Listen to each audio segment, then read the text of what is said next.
안녕하세요. 안녕하세요. 네, 좀 안 피곤하십니까? 네. 어제 저녁까지 계셨을 텐데 많이 피곤하실 것 같습니다. 어쨌든 이번 시간도 귀한 말씀 나눌 수 있는 시간 되시면 좋겠습니다. 같이 기도드리겠습니다.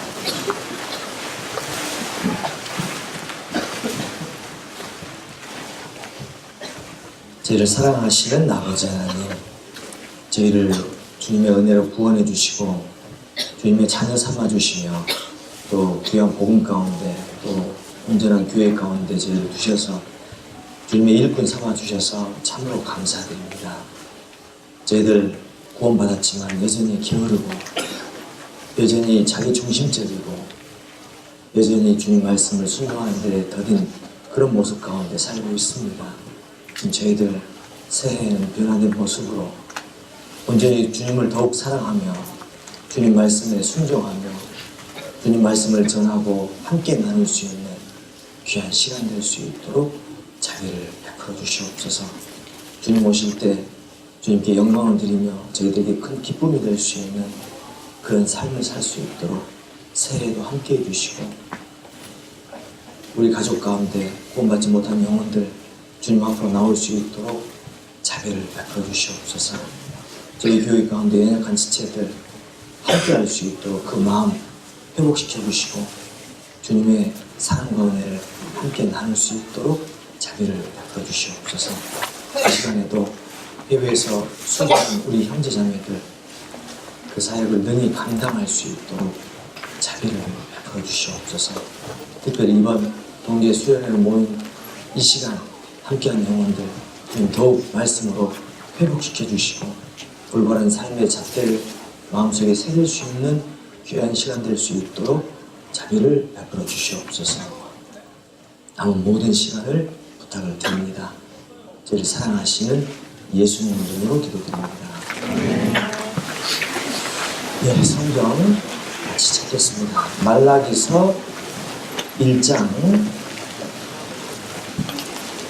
말라기서 1장을 찾습니다. 말라기서 1장 2절 말라기서 1장 2절 같이 읽어봅니다. 3절까지 읽어봅니다.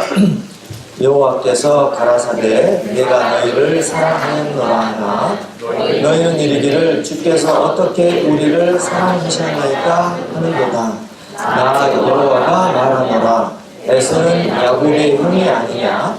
그러나 내가 야곱을 사랑하였고 에서는 미워하였으며 그의 산들을 황무케 하며 그의 산업을 광야의 실랑에게 붙였느니라. 잡으시고 3장 10절을 같이 읽어봅니다. 3장 10절 만군의 여호와가 이르노라 너희의 온전한 11조를 창고에 들여 나의 집에 양식이 있게 하고 그것으로 나를 시험하여 내가 하는 문을 열고 너희에게 복을 쌓을 곳이 없도록 붙지 아니하나. 예, 이렇게 돼서 반갑습니다. 조금 앞쪽으로 이렇게 나오시면 좋을 것 같습니다. 이 앞쪽은 조금 여유가 있거든요. 조금씩 자리를 이동해 보실까요? 30cm 앞으로 조금 이동해 주시면 좋겠습니다. 30cm 조금씩. 여러분 이동합니다. 저희가.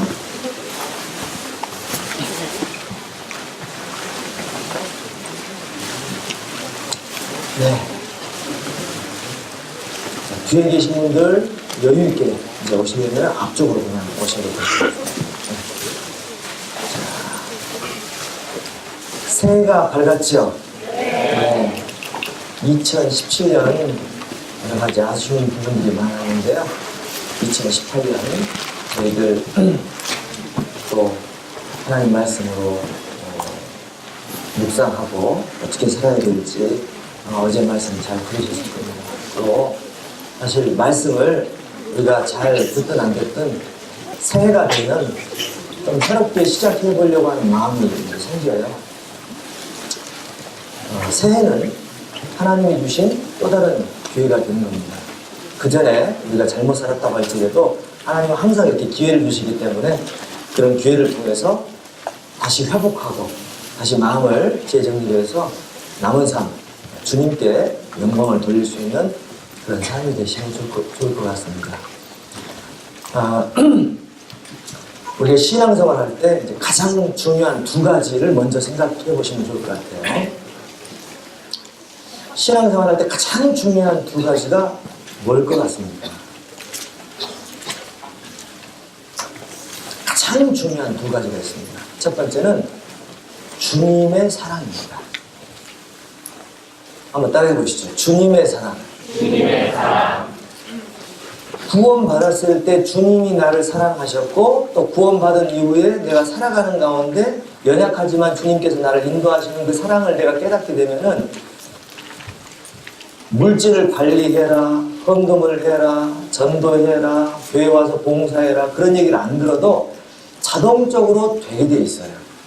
가장 근본적인 것이 주님의 사랑인 겁니다. 두 번째는 소명입니다. 한번 따라해 보시죠. 소명. 주님의 사랑은 긍정적인 측면이고 적극적인 측면이 있어요. 근데 소명은 약간 부정적이라고 말하기 그렇지만은 조금 뒤처지는 그런 차원에서의 이제 신앙생활을 잘하게 하는 그런 항목이 되고 또 소극적인 부분이 있습니다. 그렇지만은 중요한 것이죠. 소명, 영어로 calling이라고 그러죠. 하나님 나를 구원하셨을 때 하나님이 우리를 통해서 하시려고 하시는 일들이 있다는 거죠. 그게 소명이에요. 그러니까 천지가 바뀌어도 다른 건 잊어도 돼요. 오늘 뭐 이런저런 뭐 물질을 어떻게 관리합시다, 헌금을 어떻게 합시다, 뭐 열심히 해서 합시다 이런 것들은 조금 잊어도 돼요. 그런데 꼭 두 가지는 기억을 하셔야 됩니다. 천지가 바뀌어도 우리 마음속에 있어야 될 두 가지의 중요한 마음은 주님이 나를 사랑하셨다는 그 주님의 사랑 그리고 내게 맡겨진 소명인 겁니다. 전 1982년에 구원을 받고요. 캄보디아 이제 선교를 갔다 왔습니다. 2012년에 갔다가 2014년에 이제 돌아왔는데요. 뭐 제가 뭐 신실한 선교사도 아니고 또 주님의 합당한 일꾼도 아니지만은 항상 마음속에는 캄보디아가 있어요. 무슨 얘기냐면 아무리 다른 전도인들이 가고 아무리 다른 선교팀이 와도 저만큼 알지 못하거든요. 그러니까 가려운 부분을 긁어줄 수 있는 사람은 저라고 생각이 되는 거예요. 그래서 아무리 캄보디아를 위해서 기도해 주신다고 하고 캄보디아를 오신다고 하고 헌금을 해 주신다고 해도 제가 기도하는 것만큼 자세히 기도하기는 어려운 거예요.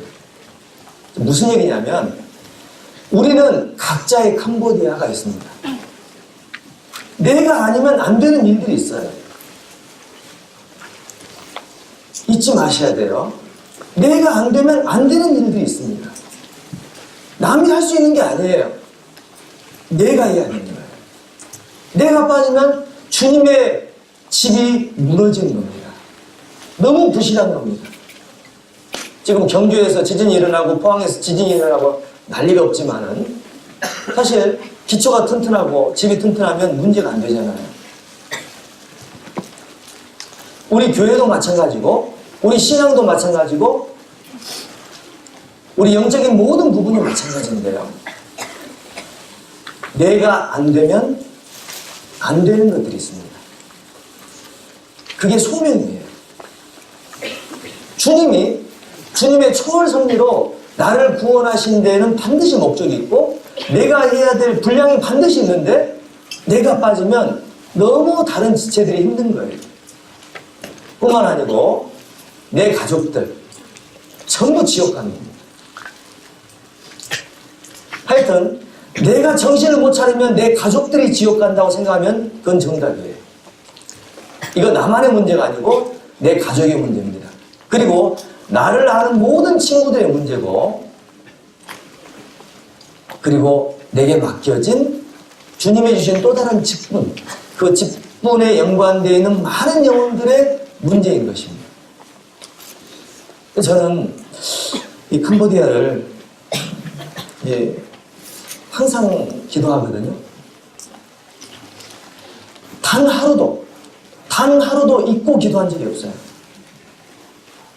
어떤 분이 그러더라고요. 캄보디아 그러니까 캄캄합니다. 보이지 않습니다. 뒤지겠습니다. 아주님 도와주세요. 이렇게 이제 사행시를 쓰셨는데, 캄보디아에 이제 캄보디아를 나오면서, 지금 이제 조금 시간이 지났잖아요. 지금은 좀 바뀌었어요. 캄캄하지 않습니다. 보입니다. 뒤지지 않습니다. 감사합니다. 이렇게 되고 있습니다. 그때만 해도요, 참, 그 교재가 전혀 없고, 하루에 바퀴벌레 한 20마리씩 계속 신방 오시고, 모기는 거의 전도집회 하면은 사람들 몇 명 없고, 모기는 한 500마리씩 오고, 이렇게 되는데, 지금은 복음이 이제 그 시골 지역에 전해져가지고, 한 20명에서 30명 이상의 목회자들이 구원받고요. 그 밑에 이제 한 100명 이렇게 하면은 한 1000명에서 2000명 복음이 지금 전해지고 있습니다. 하나님 일이 안 되는 것처럼 보여도 되거든요. 문제는 시간 싸움이죠. 우리가 먼저 지쳐가지고 하나님 어쩌라고요? 이렇게 이제 하나님께 원망하기도 하고, 정말 신앙생활이 어렵다고 하지만 사실은 됩니다. 사실은 되는 거예요. 안 되는 것처럼 보여도 되는 게 신앙생활인데,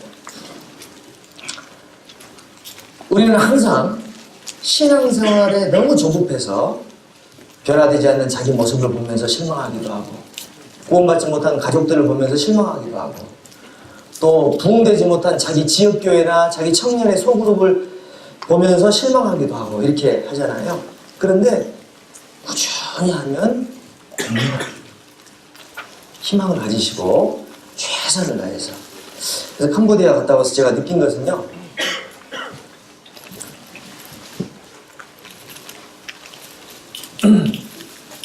캄보디아 갔다 와서 이제 이런 것들을 느꼈는데요. 구원을 많이 받든 구원을 적게 받든 주님이 하라고 명령을 내리셨기 때문에 해야 되는 거예요. 구원을 받아서 기쁘고 구원을 못 받아서 슬프고 그것은 나의 감정이고 그건 나의 만족이지, 구원을 받든 안 받든 주님이 명령하셨기 때문에 그것으로 나는 만족할 수 있는 거예요. 이해가 되십니까? 이해가 가기 전에 이해를 하셔야 됩니다. 아재 개그를 했더니 부담 거지요. 주님이 맡기신 그것을 할 때 거기에서 만족을 얻어야지, 그 결과를 통해서 만족을 얻으려고 하면은 그것은 나의 만족이 될 수 있고 그것은 주님에 대한 월권행위입니다. 나는 하는 것 자체로 만족해야 되는 거죠.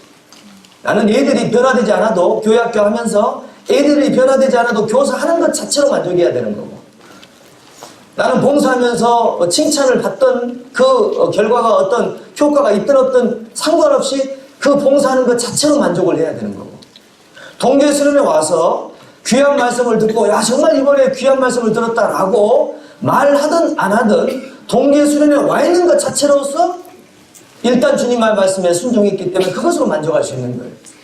구역 모임 가서 구역장님이 잘 인도를 하든 못하든 구역 모임에 함께 모이라는 명령을 지켜서 와 있는 것 자체로서 우리는 만족할 수 있어야 되는 겁니다. 그래서 우리는 주님의 일꾼이기 때문에 결과는 주님이 책임져 주시는 거고, 내가 할 것을 최선을 다해서 하는 것, 거기에 이제 만족을 해야 될 건데, 주님이 주신 그 명령을 소명이라고 하는 거죠. 한번 따라해 보시죠. 소명, 사랑. 천지가 바뀌어도 꼭 두 가지를 기억하셔야 됩니다. 나를 왜 구원하셨는지, 나를 얼만큼 사랑하셨는지를 마음속에 항상 기억하시면은 어려움이 와도 얼마든지 이길 수 있어요. 인간이기 때문에 좌절하지 않을 수 없습니다. 좌절할 수 있습니다. 보십시오. 엘리야를 봐보세요. 세상에 850명의 그 가짜 선지자들, 그 사람들과 이제 대결을 해서 믿음의 승리를 냈던 그 믿음의 사람 엘리야가 이세벨이 엘리야를 압박을 하고 핍박을 하고 심지어는 죽이려고 막 하니까 엘리야가 도망갔잖아요. 850명을 이겼던 그 엘리야가 여자 한 명 때문에 주랭랑을 쳤어요. 인간의 모습이 그렇습니다. 850명을 향해서 하나님의 일꾼이 성령이 충만하면 얼마든지 8,500명도 85,000명도 이길 수 있을 텐데 하나님이 빠져나가면 주님을 보지 못하면 한 명도 어려운 거예요. 그게 신앙이에요. 850명도 쉬울 수 있는 게 신앙이고 한 명도 어려울 수 있는 게 신앙이랍니다. 인간은 두 얼굴을 가지고 있고 특별히 구원받은 그리스도인도 두 가지 얼굴을 가지고 있습니다. 우리는 하나님의 일꾼으로서 살아가야 돼요. 하나님의 일꾼으로 살아갈 때 그 마음속에 만족이 있고 기쁨이 있는데 어떻게 하면 신앙생활을 잘하고 어떻게 하면 내가 정말 올 한 해를 보람되게 유익하게 살아갈까 딱 두 가지만 기억하시면 돼요. 다시 한번 따라해 보십니다. 사랑과 소명. 사랑과 소명. 네. 제가 없으면 안 되는 일이 있어요. 남이 그걸 보충할 수 없어요. 나야 돼요. 그 소명이 있습니다. 나만의 캄보디아가 다 있는 거예요. 내 직장이 캄보디아일 수 있고, 내 가정이 캄보디아일 수 있고, 내가 맡은 직분이 캄보디아일 수 있고, 내가 교제해줘야 될 자매들과 형제들이 캄보디아일 수 있어요. 소명을 꼭 기억하시고, 그리고 주님이 주신 사랑을 꼭 기억하십시오. 저는 구원을 82년에 받았는데 얼마나 기쁘든지요. 정말 얼마나 기쁘든지. 아마 죽을 때까지 봐도요, 그때처럼 기쁠 수는 없을 것 같아요. 지옥에서 구원받고 이 더러운 죄인이 천국 가게 되었으면 얼마나 기쁘겠어요. 근데 시간이 흘러가면서 이 주님을 사랑하는 그 마음이 점점 식어가는 안타까운 모습을 봅니다. 첫사랑을 잃어가는 그런 안타까운 모습을 봐요. 안 되는 거죠. 그래서 에베소 교회가 아무리 주님 앞에 열정이 있고 아무리 주님 앞에 뭐 봉사를 잘하고 뭐 결과물들이 좋다고 해도 첫사랑을 잃어버렸다면 사실은 빈 껍데기가 되는 겁니다. 말씀을 잘 묵상하고 봉사를 잘하고 다 잘해도 주님을 사랑하는 그 사랑을 내 마음에서 잃어버린다면 그거 아무것도 아닌 겁니다. 얼마든지 아내가 남편을 위해서 설거지도 잘해줄 수 있고 와이셔츠도 잘 다려줄 수 있어요. 더 중요한 건 뭐냐면 사랑하는 거예요. 제가 제 집사람한테 제일 많이 하는 얘기가 있습니다. 제 집사람 지금 와 있어요. 이름이 문연이에요. 문연이. 문연이. 아직도 깨달음이 없느냐? 문연이 아시죠? 문연이. 주님한테 문 열고 저한테 문 열고 사랑받고 있습니다. 자, 뒤에 지금 너무 부족합니다. 30cm 앞으로 좀 와주시겠습니까? 30cm씩 앞으로. 자, 조금 와주시고요. 저기 창문 있죠? 가쪽 창문을 한 번씩 열어봐 주셔요. 조금 춥더라도 한 15분 정도는 좀 열어봐 주시고 15분 뒤에 좀 닫아 주시면 좋겠습니다. 창문 조금 열어봐 주세요. 가운데 창문 덥습니다. 조금 춥더라도 15분만 참아주세요. 자, 됐습니까? 네. 제 집사람한테 가장 많이 하는 이야기는 이겁니다. 한번 절 따라해 보세요. 어이, 이리 와. 그게 제가 제일 많이 하는 얘기예요.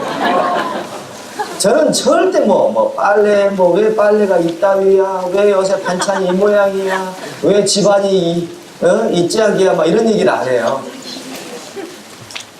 함께 있는 것으로 저는 만족해요.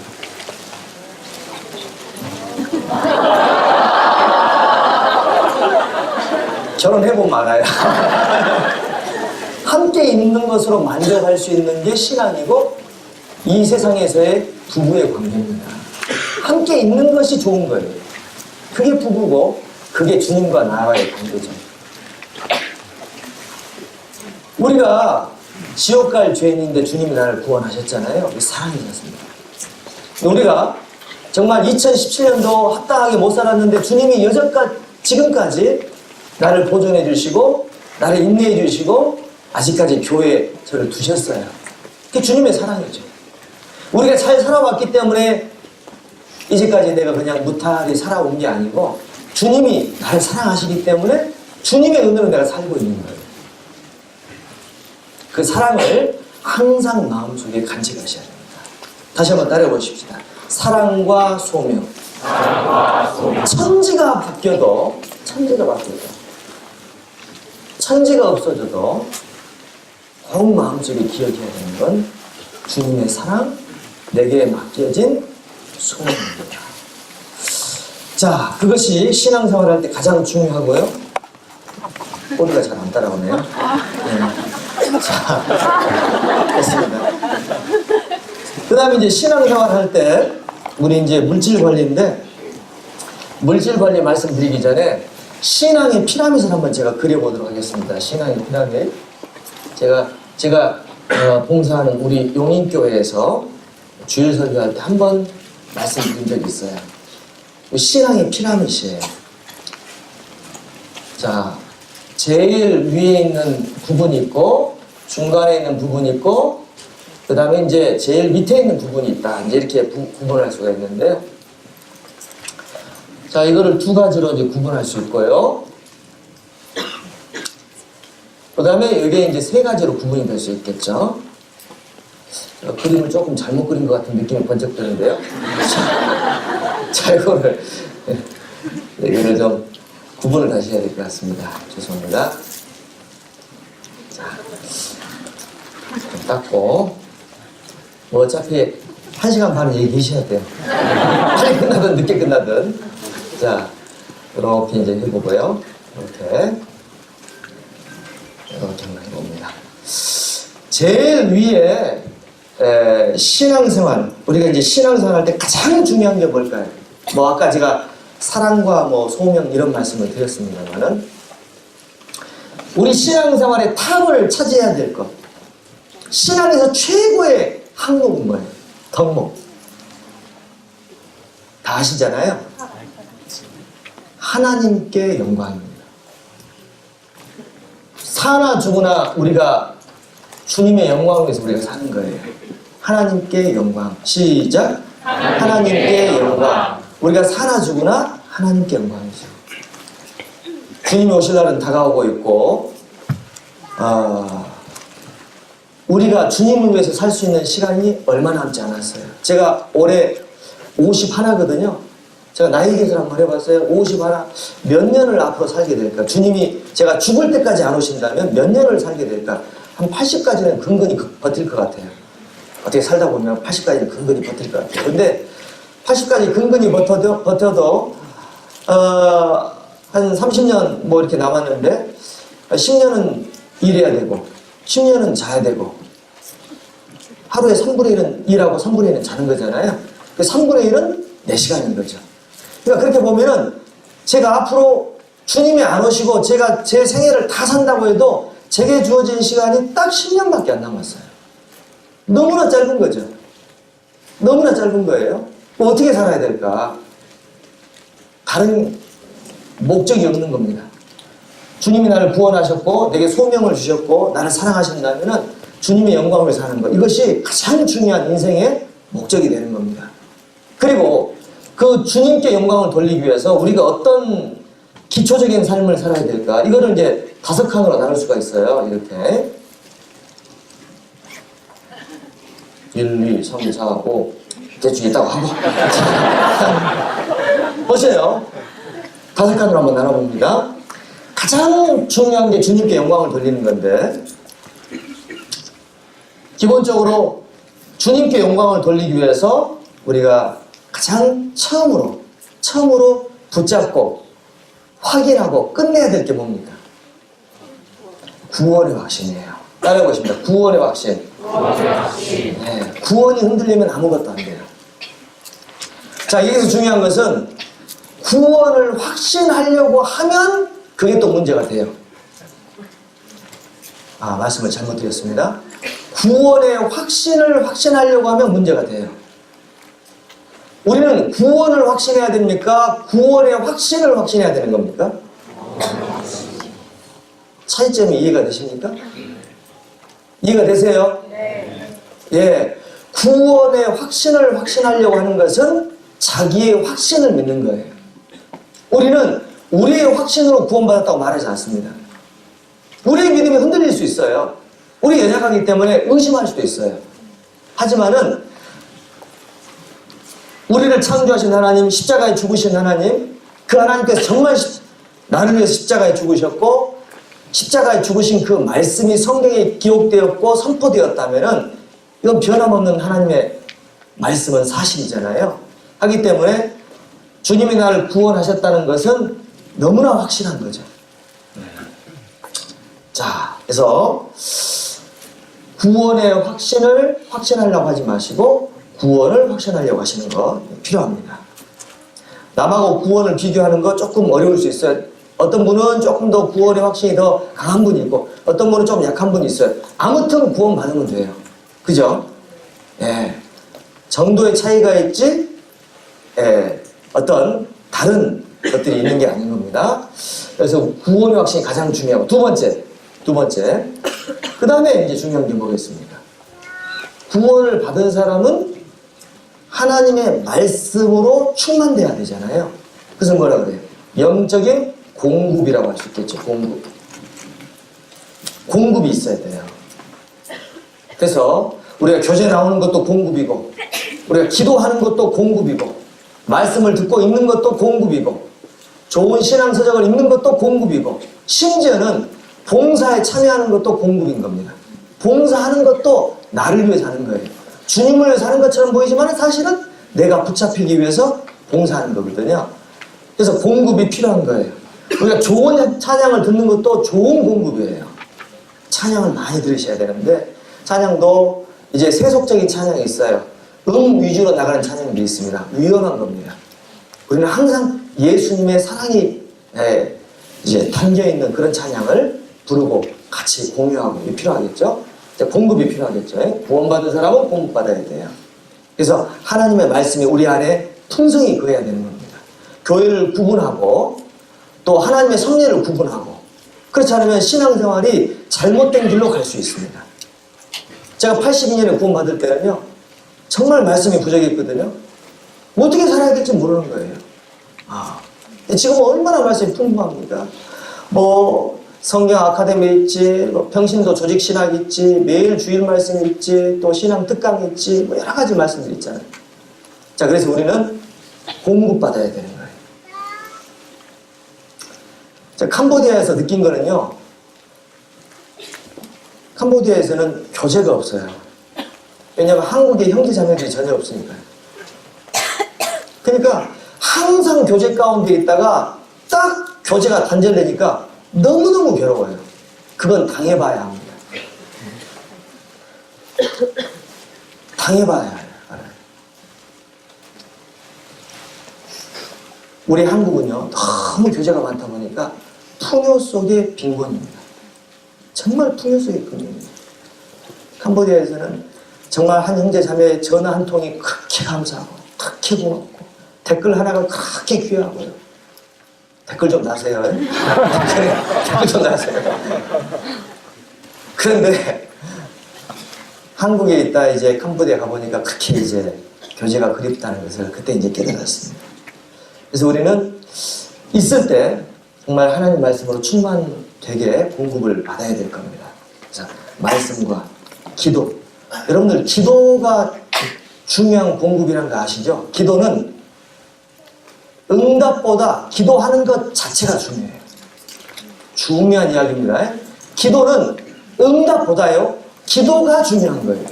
응답이 있으면 좋긴 하겠지만은 응답이 없어도 기도하는 것 자체가 중요한 거예요. 왜?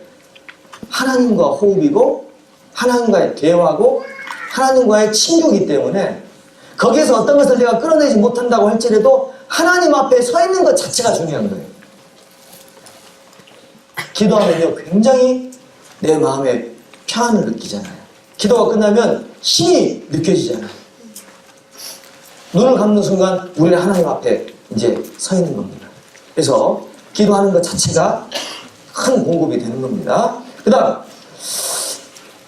구원받고 공급받고 우리는 열정을 이제 잃지 말아야 될 겁니다.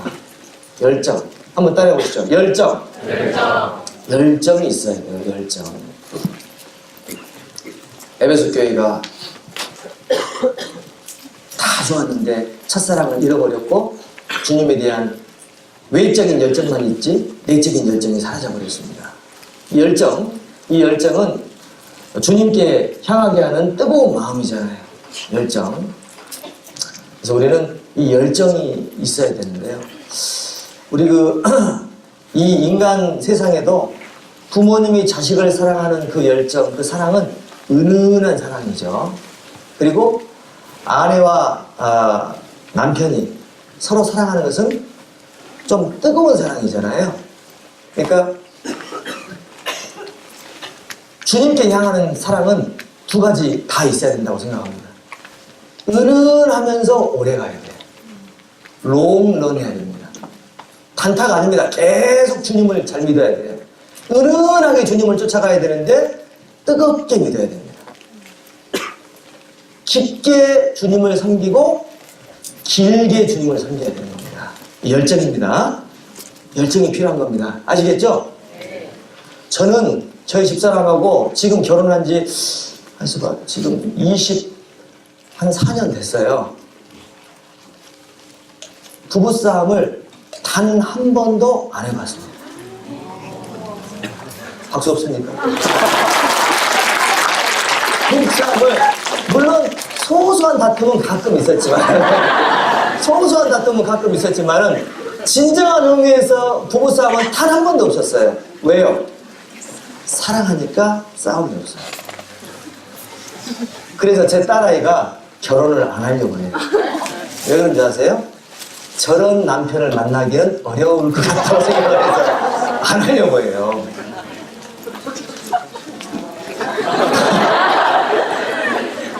할 수 있습니다. 할 수 있죠.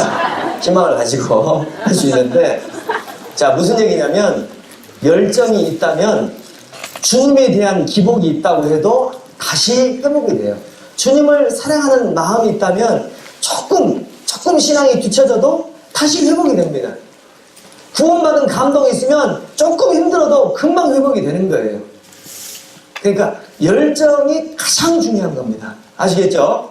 열정. 주님 말씀에 공급을 받는 이 공급은 방향을 설정해주고 이 열정은 갈 수 있는 추진력을 우리에게 주는 겁니다. 그래서 방향도 필요하고 추진력도 필요한 거죠. 구원은 그 스타트가 되는 거고요.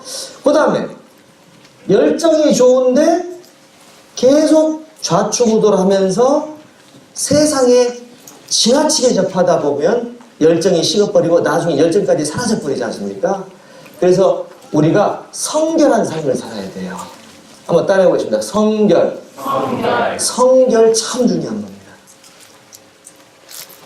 저는 이제까지 이 신앙생활 36년째 하면서요, 정말 전도인감의 형제들을 많이 만나봤는데요, 그 중에 10분의 9가 다 실족이 있어요. 전도인감의 형제들이 있어요. 정말 신실한 형제들, 정말 주님을 사랑하는 형제들이 있었는데 대부분 저를 떠나갔습니다. 왜요? 열정이 없는 게 아니고 열정이 있었는데 방심하다가 식어버린 거예요. 참 무서운 일입니다. 여러분 성경 읽어보면 다윗 있잖아요. 다윗. 그 다윗이 그렇게 시편에 구구절절 하나님을 얼마나 사랑하는지, 얼마나 사탄과 대적하려고, 사탄과 싸우려고 그렇게 영적인 투쟁을 하는지, 얼마나 하나님을 의지해왔는지, 그 시편에 다윗의 그 엄청난 그 신앙들이 녹아있는데, 그 다윗이 간음을 행했어요. 그 다윗이 자기 부하를 죽였습니다. 상상이 되세요? 그게 인간이에요. 앞뒤 보시면서 한번 물끄러미 한번 쳐다보세요. 물끄러미 누가 있니? 그러면서 이렇게 말씀해 보세요. 믿지 말자. 아 진짜로 시작. 믿지 말자. 이 작거사. 믿지 말자.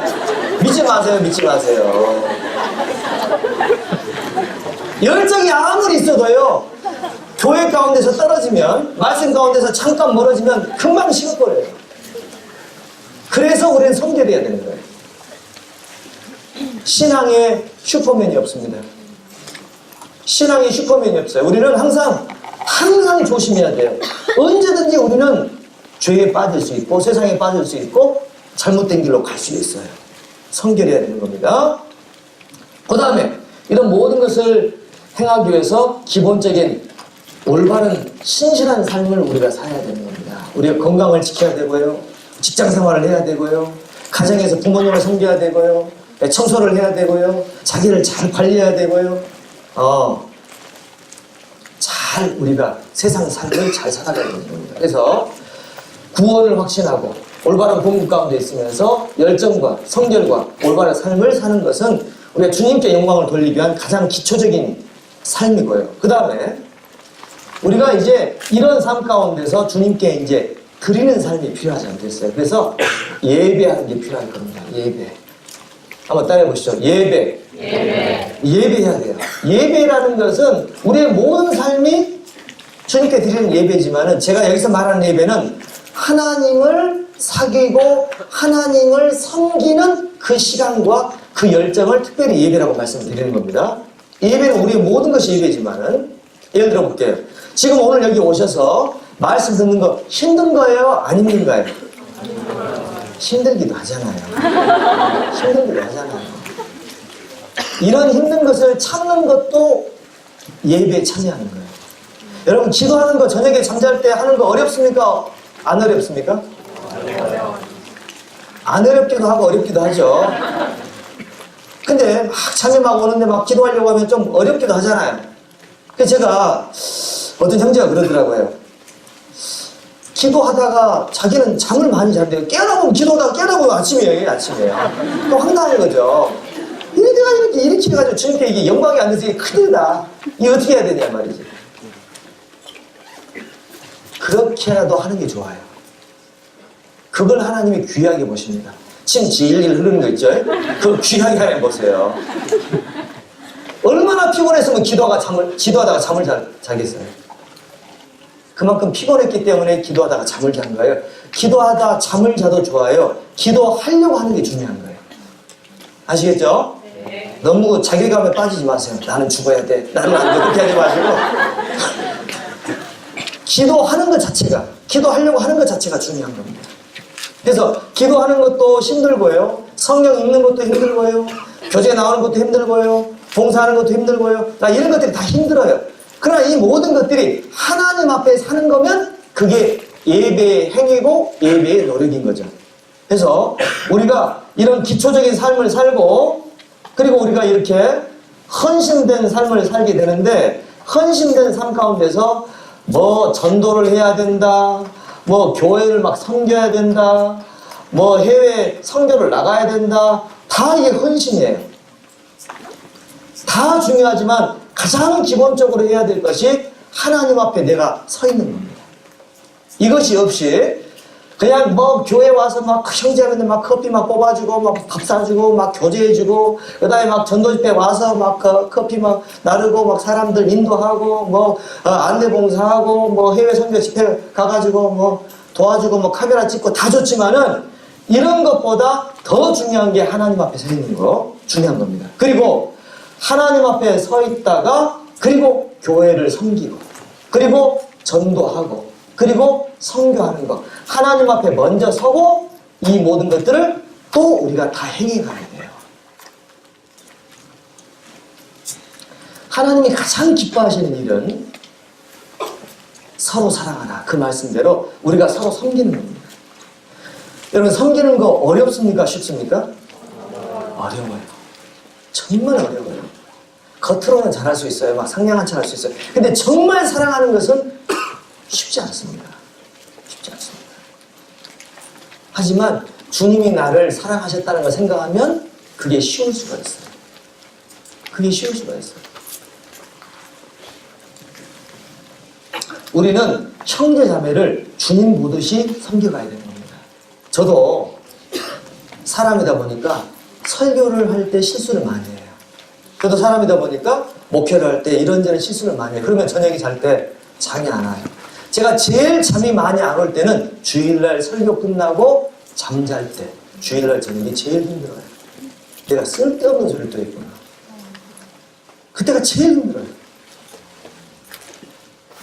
그리고 그때 아무리 뭐 제가 상냥한 척하고 형제자매를 섬기는 척해도 실수가 되잖아요. 그럼 말이 잘못 나가는 거죠. 형제자매들이 상처를 받거든요. 그러면 제가 막 또 괴로워요. 괴로워요. 왜? 그 주님이 구원하신 형제고 그래서는 안 되는데 그런 행동을 한 거예요. 반드시 사과합니다. 반드시 전화를 하든지 반드시 문자를 보내든지 반드시 잘못했다고 설명을 해요. 왜? 저 때문에 실족하면 안 되잖아요. 서로 하나가 돼야 되지 않습니까? 섬기는 것은 어렵지만 섬기는 것을 하지 않으면 우리가 망하는 겁니다. 아시겠죠? 네. 섬겨야 됩니다. 섬겨야 됩니다. 네. 그 다음 하나님이 가장 기뻐하시는 것은 전도와 선교예요. 국내 선교, 그 다음에 해외 선교 중요합니다. 의인 99을 인하여 기뻐하는 것보다 죄인 하나가 돌아온 것을 더 기뻐하신다고 했으니까 가장 중요한 게 선교와 전도잖아요. 근데 효율적인 면에서는 선교가 압도적인 겁니다. 캄보디아 가보면 형제 자매보다 처음 듣는 사람들이 훨씬 많잖아요. 한국에서 집회를 하면 처음 듣는 사람보다 형제 자매가 훨씬 더 많아요. 그러니까 해외 선교를 경험을 하다가 어떤 이유 때문에 돌아온 선교사님들은 굉장히 힘들어합니다. 왜? 양이 안 차요. 정말 양이 안 차요. 그러나 한 영혼 한 영혼이 우주보다 더 귀하다고 말씀하셨기 때문에 그것도 감사하고 귀하다고 생각하는 겁니다. 하지만 할 수만 있다면 우리는 최선을 다해서 복음을 전해야 되는 겁니다. 아시겠죠? 제가 아는 어떤 분은요, 제가 아는 어떤 분은 10년간 5,000명 전도했어요. 10년간 5,000명 전도하면요, 하루에 1.2명 전도해야 돼요. 그런 분이 계세요. 물론 5,000명이 다 구원받은 건 아니에요. 10년간 5,000번의 전도 시도를 했다는 거죠. 그건 엄청난 거예요. 우리가 바쁘면 그냥 하루가 확 지나가잖아요. 일주일이 확 지나가잖아요. 전도 집회 때 그냥 뭐 서둘러가지고 어떤 친구 뭐 데려오고 뭐 요 정도 수준이잖아요. 근데 때를 얻든지 못 얻든지 항상 힘쓰라 하나님 말씀하셨습니다. 그래서 우리는 선교 전도 우리의 사명을 생각하고 살아가야 될 것입니다. 그리고 이런 모든 것들을 잘 하기 위해서 우리가 붙잡아야 될 것이 있습니다. 그죠?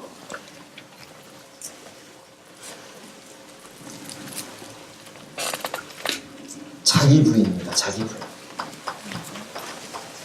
자기 부인. 따라해 보십시오. 자기 부인. 자기가 부인 되기가 어렵잖아요. 영어로 self-denial. 자기 부인. 정말 힘들어요.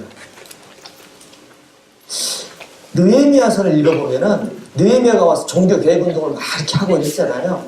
그런데 제일 끝에 가보면 그 악한 대적 도비야를 위해서 그 하나님의 성전에 큰 방이 준비되어 있는 것을 봅니다. 그러니까 느헤미야가 정말 종교 개혁을 하고 막 사람들 개혁을 해서 신앙 개혁도 하고 막 성도 막 건축하고 막 이렇게 해 나갔는데 다 했다고 생각했는데 그때 보니까 큰 방이 도비야를 위해서 남아있더라는 거예요. 그 큰 방이 누구 얘기하는 거예요 지금? 내 안에 아직까지 허물지 못하는 나라고 하는 존재인 거예요. 나의 아지트가 남아있다는 거예요. 그래서 구약 성경에는 산당이라고 표현했어요. 따라해보세요. 산당. 산당, high place. 높은데 자기만의 당이 있다는 거죠. 산당이라고 표현되어 있기도 하고 큰 방이라고도 표현되어 있기도 하고 신약에는 자기 부인이라고 표현되어 있기도 합니다. 자기를 부인하는 것이 그렇게 힘들어요. 자기를 부인하게 하기 위해서 주님은 여러 가지 역사를 하십니다. 연단도 하시고 훈련도 하시고 때로는 징계도 주시고 교회 상처받게도 하고 여러 가지가 있어요. 이 자기 부인을 잘 통과해야 돼요. 그걸 통과하지 못하면 결국에는 항상 그 수준에 머물러 있는 겁니다. 항상. 두 번째, 주님을 의지해야 되는 겁니다. 주님을 의지해야 돼요. 자기를 부인했는데 주님을 의지하지 않으면 이거 아무것도 아니죠? 주님은 의지하는데 자기를 부인 안 했으면 이것도 아무것도 아니잖아요.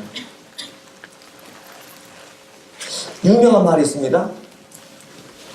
옆을 보면 산만하다.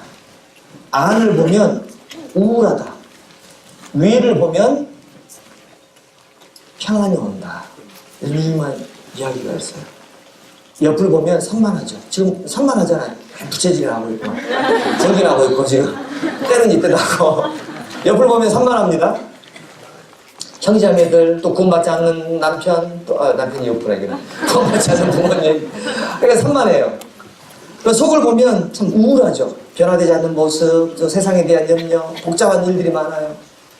전도에 대한 부담. 주님을 보시면 마음의 평안을 얻을 수 있습니다. 항상 우리는 뭘 봐야 됩니까? 주님을 봐야 되는 겁니다. 캄보디아에서 느낀 것 중에 하나는 이 한국 땅에서는요 주님 믿기가 쉽지 않아요. 구역장님 계세요, 청년회장님 계세요, 목사님 계세요. 어려운 일 있으면 그분들께 교제하면 문제가 풀려요. 그러니까 주님 말고도 의지할 것이 너무 많아요. 근데 외국에 나가보면 주님밖에 없어요. 마음이 바뀝니다. 마음이 바뀌어요. 우리는 외국에 나가든 안 나가든 우리가 있는 이 환경에서 주님을 바라보며 주님으로 이 세상의 모든 것들을 이겨나갈 수 있는 그런 신앙이 돼야 되겠죠. 그리고 인격이 성숙해야 돼요. 인격의 성숙을 성화라고 하죠. 인격의 성숙. 따라해보십니다. 자기 부인, 주님 의지, 인격 성숙. 인격이 성숙했을 때 가장 많이 드러나는 영적인 특성이 사랑이에요. 다른 거 없어요. 사랑이 드러나는 거예요. 하나님이 사랑이시죠? 하나님을 가득 담은 사람이면 사랑이 가득 담기는 거죠. 그래서 하나님을 가득 담았다면 하나님의 사랑으로 구원받지 않은 사람을 사랑하고 구원받은 형제를 사랑하고 그리고 하나님의 사랑으로 자기를 사랑하는 거예요. 자기도 사랑해야 돼요. 그건 자기 예가 아니에요. 이기적인 마음이 아닌 겁니다. 자기를 사랑하는 것도 하나님의 사랑으로 나를 사랑해야 돼요. 하나님 나를 용서한 것처럼 나도 나를 용서하고 인내하면서 살아가야 되는 겁니다. 그래서 인격의 성숙, 그것은 결국에 사랑으로 꽃을 피우는 거죠. 그리고 이 모든 것들을 하다 보면 만나는 두 지점이 있어요. 그 두 지점이 뭐냐니까 임재입니다. 그리고 성숙한 교회입니다. 구원받은 그리스도인이 하나님으로 충만되어지고 그런 그리스도인이 충만한 올바르고 성숙한 교회가 우리가 갈 수 있는 최고의 지점에서 만나는 거예요. 이 모든 것들이 하나님의 영광에서 하는 거죠. 자, 임재입니다. 임재. 임재에 하나님이 우리와 함께 계시다는 임재에서 가장 걸림돌이 느낌을 의지하는 거예요. 내가 느껴서 하나님 함께 계시다고 느껴보려고 하는 것이 잘못될 수 있어요. 우리는 믿음으로 하나님의 임재를 경험해야지 느낌으로 하나님의 임재를 경험하면 안 돼요. 우리의 느낌이 약할 수 있습니다. 지금 덥습니까? 춥습니까? 그건 느낌이에요. 그건 느낌이에요. 우리는 이 말씀을 들어야 됩니까? 안 들어야 됩니까? 그건 믿음이에요. 우리는 믿음을 믿는 거지 느낌을 믿지 않습니다. 이해가 되세요? 그 믿음을 믿기 때문에 믿음으로 행하려고 하니까 느낌을 의지하지 않고 이 자리에 지금 대충 참고 있는 거예요, 지금. 똑같이 우리도 신앙생활할 때 하나님의 임재를 체험해야 되고 하나님이 함께 나와 행하시는 그런 놀라운 삶을 살아가야 돼요.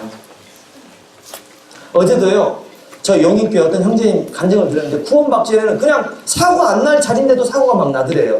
너무너무 힘들었는데 구원을 받은 이후에는 사고 날 자리도 자기가 사고 안 나더래요. 희한하다고 그런 얘기를 하시더라고요. 또 어떤 형제님은 스시주하는 형제님인데 구원받고 나서 자기가 뭐 내년에 뭐 담배를 끊겠다 뭐 그랬는데 그냥 끊어졌대요. 아무리 할 수 없는 일들이 이루어지는 겁니다. 하나님 함께 하시면 이 기적들이 일어나는 겁니다. 임재입니다, 임재. 우리는 하나님이 우리와 함께 하셔야 되고 그러한 성숙한 교회에서 우리가 함께 있어야 되는 거죠. 그런 성숙한 교회를 우리가 또 만들어가야 되는 거예요. 자, 우리 한번 외워봅시다. 이럴 줄은 몰랐죠? 자, 처음 5가지 시작. 다시 좀 서서히 시작.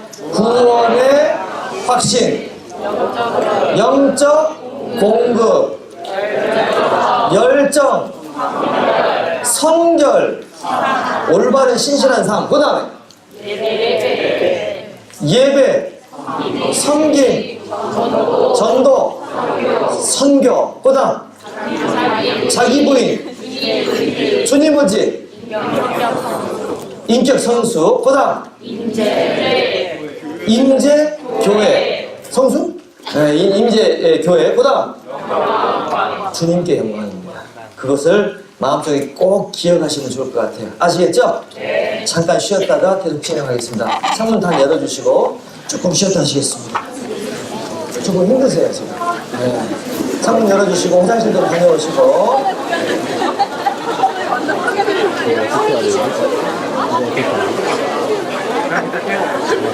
하면은 편집하는 분이 알아서 따르겠죠.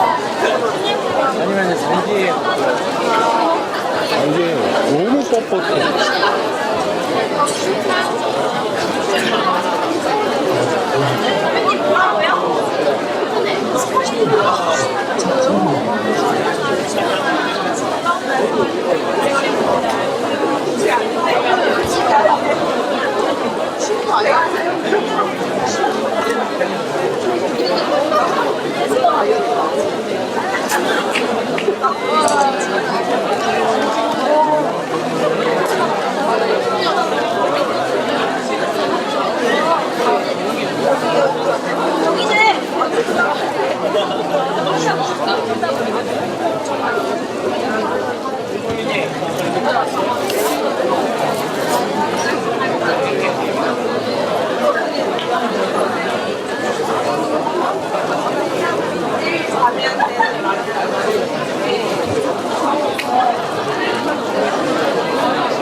저희 잘 안 보이시거나 뒤쪽에 좀 자리가 불편하시면요 통로까지 들어오시기 바랍니다.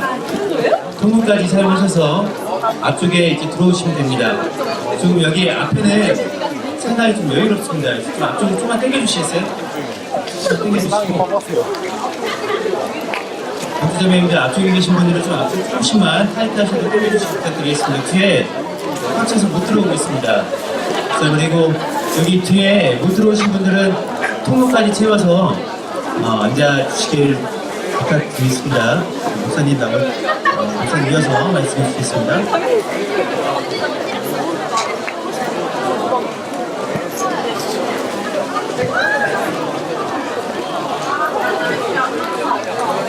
조금 혼미가 되시죠? 너무 더우면 어렵습니다.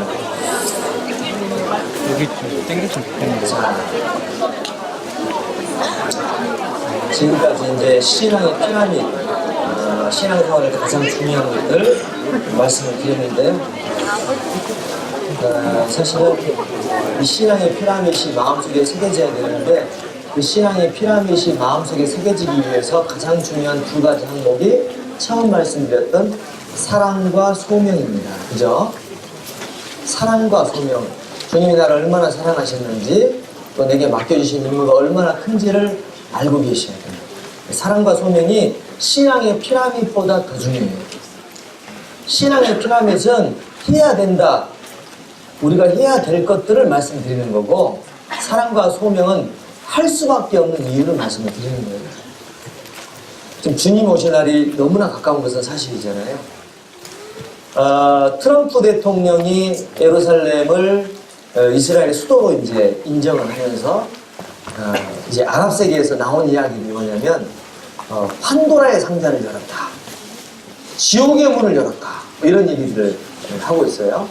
그만큼 이게 아주 그 예루살렘이 국제적인 가장 중요한 이슈 중에 하나인데 이런 뜨거운 감자를 트럼프가 이제 이렇게 열어버리고 이제 예루살렘을 지지하는 발언을 이제 하게 되는 겁니다. 그래서 이제 문제는 이러한 예루살렘 발 분쟁이 나중에는 3차 세계대전으로 이루어질 수밖에 없기 때문에 성경의 예언의 중심에 저희들이 지금 서 있고 그 세상 마지막에 우리가 서 있는 거예요. 먼저 여기 잡고 스가랴서 12장을 먼저 읽어봅니다.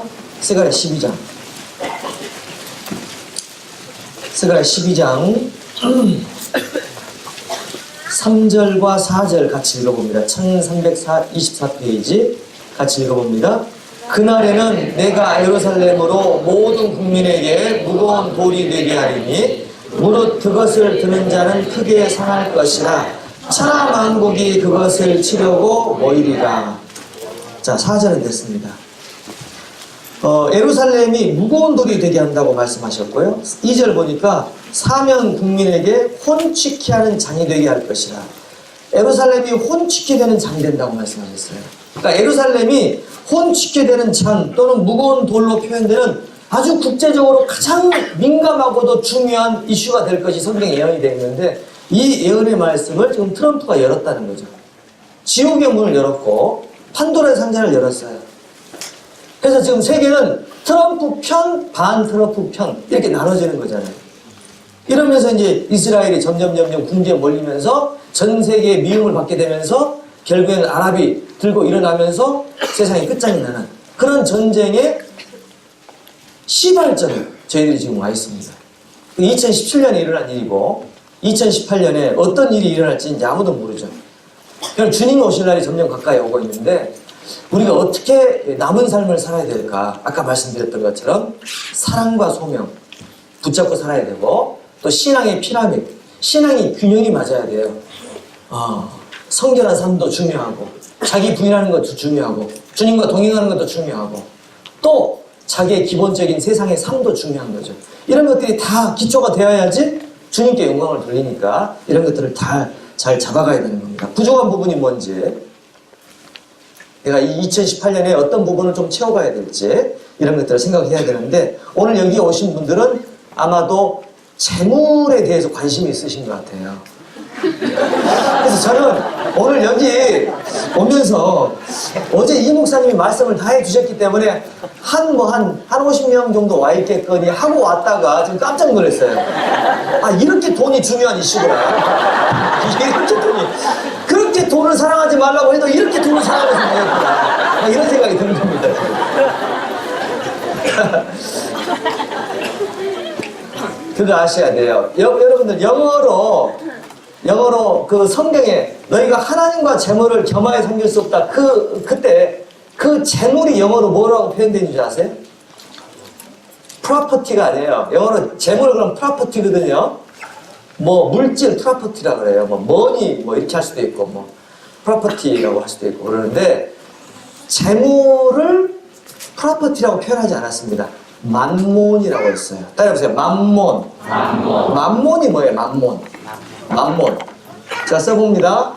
만몬. 만몬이에요. 만몬이 뭘까요? 아람에 있는 재물의 신의 이름이 만몬이에요. 아람에서 섬겼던 재물의 신 이름이 만몬이라고. 그 재물의 신이 너무나 유명해서 이것이 그냥 일반 명사화 돼버려서 아예 그냥 만몬이라고 표현되어 있는 겁니다. 원래 이거 고유명사거든요, 이게. 물론 이게 이제 히브리어가 이제 시리아어에서 왔기 때문에 뭐 사랑한다, 의지한다 이런 뜻도 있긴 있지만은 사실은 이게 신의 이름인 겁니다. 한번 보죠. 마태복음 6장입니다. 마태복음 6장. 마태복음 6장 24절 같이 읽어보십니다. 한 사람이 두 주인을 섬기지 못할 것이니 혹 이를 미워하며 저를 사랑하거나 혹 이를 중히 여기며 저를 경히 여김이라. 너희가 하나님과 재물을 겸하여 섬기지 못하느니라. 여기서 재물이 만몬이에요. 만몬 아람의 시리아의 재물의 신 이름이 만몬이다. 왜 하나님이 그냥 프로퍼티 뭐 영어로 말씀하시지 않고 뭐 예수님이 히브리어로 말씀하셨을 테니까 그게 물론 헬라어로 번역됐기 때문에 헬라의 만몬이라고 하는 만몬에 해당되는 뭐 다른 단어가 있을 거 아니에요. 그런 단어를 써야 되는데 왜 하필 만몬이라고 주님이 표현하셨을까? 그것은 재물이 신처럼 군림해 있다는 거죠. 그건 단지 재물이 아니고 그리스도인의 마음을 잡고 그리스도인으로 하여금 하나님께 헌신하지 못하게 하는 가장 중요한 장애물이 되고 있다는 거죠. 그래서 만몬이라고 하는 재물의 신 이름을 붙여놓은 거예요.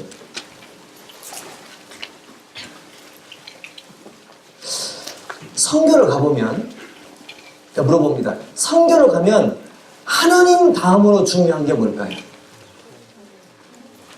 돈입니다. 아유, 기도 많이 해드릴게요. 아이고, 고생 많으시죠? 댓글 달아드릴 거예요. 다 중요하죠. 더 중요한 건 돈이에요. 왜? 돈이 없으면 영혼들이 지옥 갑니다. 제가 계산을 해봤어요. 캄보디아에서는 한 70만 원 가지고 집회를 한 번 할 수 있거든요. 집회를 70만 원 가지면 집회를 한 번 하는데 집회 한 번 하면 거의 20명이 구원받아요. 그냥 대충 그냥 기도 별로 않고 해도 그냥 20명 구원받아요. 빡세게 기도하면 더 많이 받고 아니 그냥 대충 한번 하자 그러면 20명 구원받는다니까요. 계산 한번 해봤어요. 70만 원으로 20명이 구원받는다. 한국에서는 대집회 한 번 하면 500만 원, 교회 규모마다 틀리긴 하지만은 한 500만 원에서 700만 원 들어요. 집회 한 번에. 큰 교회는 700만 원 들고 작은 교회는 300만 원. 뭐 기본 500만 원 들어요. 그 500만 원 들면 몇 명이 구원받냐? 한 5명 구원받습니다. 10명 나와도 구원은 실제로 5명 나와요. 5명 받아요. 예? 토요일까지 뭐 10명, 뭐 10명 남아도 한 5명 구원받는 거거든요. 근데 실제로 2, 3개월 뒤에 생존율은 2명, 3명으로 줄어들어요. 생존율이 줄어들어요, 이게. 그러니까 500만 원 들여서 몇 명이 붙어 있는 거예요, 지금? 2명 붙어 있는 거예요. 이게 한국 교회 집회 실적입니다. 근데 외국 나가잖아요. 뭐 캄보디아만 제가 예를 들었습니다만은 70만 원을 들면 거기 있는 사람들은 그 교회를 다니는 사람들이에요. 그 사람들은 100% 그 교회를 또 나와요. 이해가 되죠? 그러니까 20명이 구원받으면 20명이 다 붙어 있어요, 거의. 그러니까 70만 원을 들여서 집회를 하면 20명이 그냥 구원을 받고 그 교회 그냥 있는데, 그럼 계산을 해보니까 3억 5천이 들어가면 10,000명이 구원받습니다. 3억 5천에 몇 명이 구원받아요? 10,000명. 제가 이런 얘기 한번 해볼게요. 저희 용인교회에 3분이 계세요. 구원받기 전에 사건이니까 상관없습니다. 3분이 계시는데 한 분은 국밥집 하다가 50억 날렸어요. 진짜입니다. 우리 어머니신데 저희 어머니 말고 저희 교회에 계신 어머니신 거예요. 국밥집 하시다가 50억 날렸어요. 저기 서울에서. 그리고 한 분은 그 물류 유통 사업을 하시고 뭐 화물차 뭐 이렇게 이런 사업 하시다가 40억 날렸어요. 한 분은 최근에 날렸는데 20억 날렸습니다. 최근에 구원받기 전 사건입니다. 도합 몇 억 날렸죠? 도합 몇 억? 50억, 40억, 20억, 110억이죠. 자, 물어보죠. 캄보디아는 10,000명 구원받는데 얼마 필요하다고요? 얼마 날렸어요 지금? 제가 잠이 안 와요. 제가 잠이 안 온다고. 110억을 3분이서 구원받기 전에 날려버리면, 그럼 110억 있으면 몇 명 구원받겠어요? 계산 한번 해보세요. 엄청난 사람이 구원받습니다. 엄청난 사람이. 재물이 그렇게 중요한 거예요. 재물은 신처럼 불림에 있고, 그리고 그 재물을 잘 쓰면 엄청난 사람이 구원을 받습니다.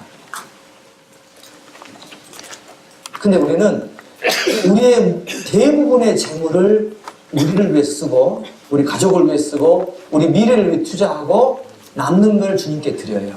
그게 현실입니다. 그게 현실이에요. 제가 대학 다닐 때 꿈이 뭐였냐면요, 열심히 직장 생활해가지고 돈을 벌어가지고 대학교에서 집회를 그때 제가 하다가 나왔거든요. 우리 대학생들에게 집회하면 좀 돈 좀 걱정 없이 그냥 펑펑만 쓰도록, 그래 돈 벌어가지고 우리 대학교 우리 후배들에게 돈을 한번 밀어줘 보자. 이게 이제 꿈이었거든요. 집회할 때. 그런데 제가 결혼을 했잖아요. 그렇게 밀어줬겠습니까? 밀어줬겠습니까? 네. 물론 우리가 지금 대부분의 전도인은 집이 없어요. 거의 집도 다 팔아서 헌금했으니까. 대부분의 전도인, 저뿐만 아니고 대부분의 전도인이 자기 집이 없습니다. 집까지 다 헌금해요. 우리가 최선을 다해서 뭐 집까지 헌금하는 얘기는 아니에요. 대부분 그리스도인들이 열심히 살려고 하고, 또 그 중에 뭐 집까지 파는 분도 혹 있습니다. 문제는 아무리 그렇게 마음에서 주님께 헌신하려고 해도 항상 발목을 잡는 게 뭐예요? 재물이라고 말합니다. 그래서 하나님이 뭐 좀 보태달라고 좀 째째해서 뭐 이렇게 하나님이 뭐 재물을 달라고 하시는 게 아니고요. 그 재물을 사랑하는 마음이 있으면 하나님을 사랑할 수가 없어요. 지금 중요한 것은 하나님을 사랑하는 것이 가장 중요한 것인데, 그 하나님을 사랑하는 그 마음을 잡고 있는 것이 재물이고 자기 우상이라는 거죠. 재물도 우상일 수 있고 또 다른 우상들이 우리 속에 얼마든지 있을 수가 있습니다. 에스겔 14장에 나와 있습니다. 에스겔 14장.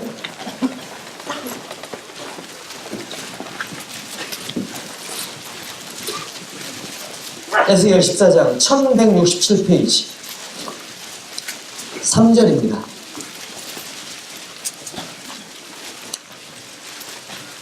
에스겔 14장 3절 같이 읽어보시죠. 인자야, 이 사람들이 자기 우상을 마음에 들으며 죄악에 거치는 것을 자기 앞에 두었으니 그들이 내게 묻기를 내가 조금인들 용납하랴. 자기 우상을 마음에 들으며 죄악에 거치는 것을 자기 앞에 두었으니 내게 묻기를 용납하랴? 제가 어떤 분 사진을 보다가요, 여기 카톡 보면 프로필이 있잖아요, 프로필. 저는 프로필을 안 바꿔요. 저 바빠서 프로필 관심도 없는데 제 집사람이 항상 프로필을 바꾸거든요. 그게 이제 낙이에요. 그래서 바꾸는데 뭐 하려고 이렇게 프로필 바꾸나 막 이렇게 하더라는데 근데 어떤 그 형제님이 교제를 잘 안 나오시고 해가지고 그 형제님한테 한번 문자 한번 보내볼까 하고 카톡을 딱 열려고 했더니 그 카톡 프로필에 가족 사진이 딱 있어요. 즐거워하는 가족 사진이 딱 있어요. 그거 우리가 늘상 보는 거죠, 그냥. 그죠? 대부분 가족 사진이 있죠? 그러죠? 없는 것처럼 보지 마시고. 있잖아요. 대부분 가족 사진이 있잖아요. 그런데 이상하게도 그날 제 마음에 뭔가 꽂혔어요. 뭐가 꽂혔냐면은, 우리가 하나님을 사랑한다고 하면서 가족을 더 사랑하고 있구나. 우리가 하나님을 사랑한다고 하면서 가족을 더 사랑하고 있구나. 여러분, 제가 한번 물어봅니다. 선물을 사랑해야 됩니까? 선물을 주신 분을 사랑해야 됩니까? 그렇잖아. 가족도 우리가 사랑해야 되지만, 가족을 주신 하나님이라면 더 사랑해야 되잖아요. 그런데 가족 사진만 덜렁 있고 기뻐하는 얼굴이 덜렁 있는데 거기에 성경 구절도 없고 거기에 하나님에 대한 소망도 없고 가족만 있어요. 그 형제님 교제도 안 나오는데 웃고 있는 거예요. 웃을 수 있습니까? 그 이상하잖아요. 나는 이런 죄는 안 짓고 살아야 되겠구나. 토마스 왓슨이라고 하는 유명한 청교도 목사님이 한 이야기가 있습니다.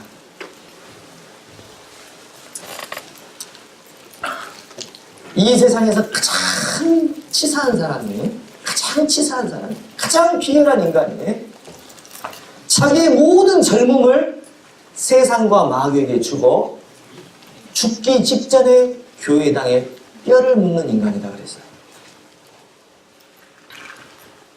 이 세상에서 가장 치사하고 비열한 인간은 자기의 모든 열정과 모든 시간을 이 세상과 마귀에게 쏟고 죽기 직전에 천국은 가야 되니까 자기의 뼈를 교회당에 묻는 인간이라고 그랬어요. 여러분, 그런 사람이 되시면 안 되잖아요. 맞죠? 그래서 우리가 재물을 말할 때 어제 이 목사님 말씀 해주셨기 때문에 사실 더 드릴 말씀은 없습니다. 조금 더 부연한다면은 왜 하나님이 재물과 헌금에 대한 말씀을 하셨을까? 여러 가지 이유가 있는데 첫 번째는 하나님의 사랑이 훼손되지 않기 위해서, 하나님의 사랑이 재물 때문에 훼손되어서 저해받지 않게 하기 위해서 재물을 사랑하지 말라. 재물을 사랑하지 말라. 이렇게 말씀하신 거예요. 자, 우리 말라기서 한번 봅니다. 처음 읽었던 말씀인데요. 말라기서 1장입니다.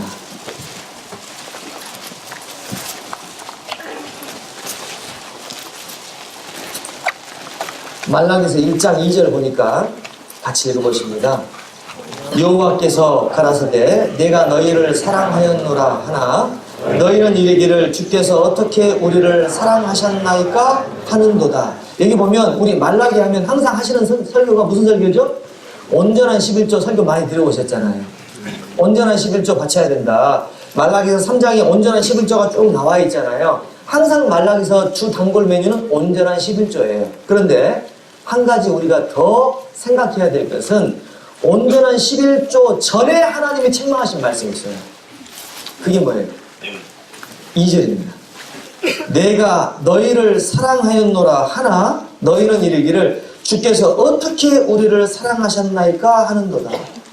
그러니까 하나님이 너 왜 11조 안 내? 이거 우리에게 책망하시기 전에 그 전에 책망했던 게 뭐예요? 왜 내 사랑을 받아들이지 않고 왜 세상을 더 사랑해? 그거 책망하시는 거예요.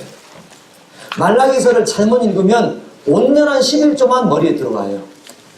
그럼 거꾸로 읽은 거예요. 말라기서를 제대로 읽으려면은 하나님의 사랑을 배척하는 이스라엘의 죄에서부터 말라기를 읽어가야 되는 거예요.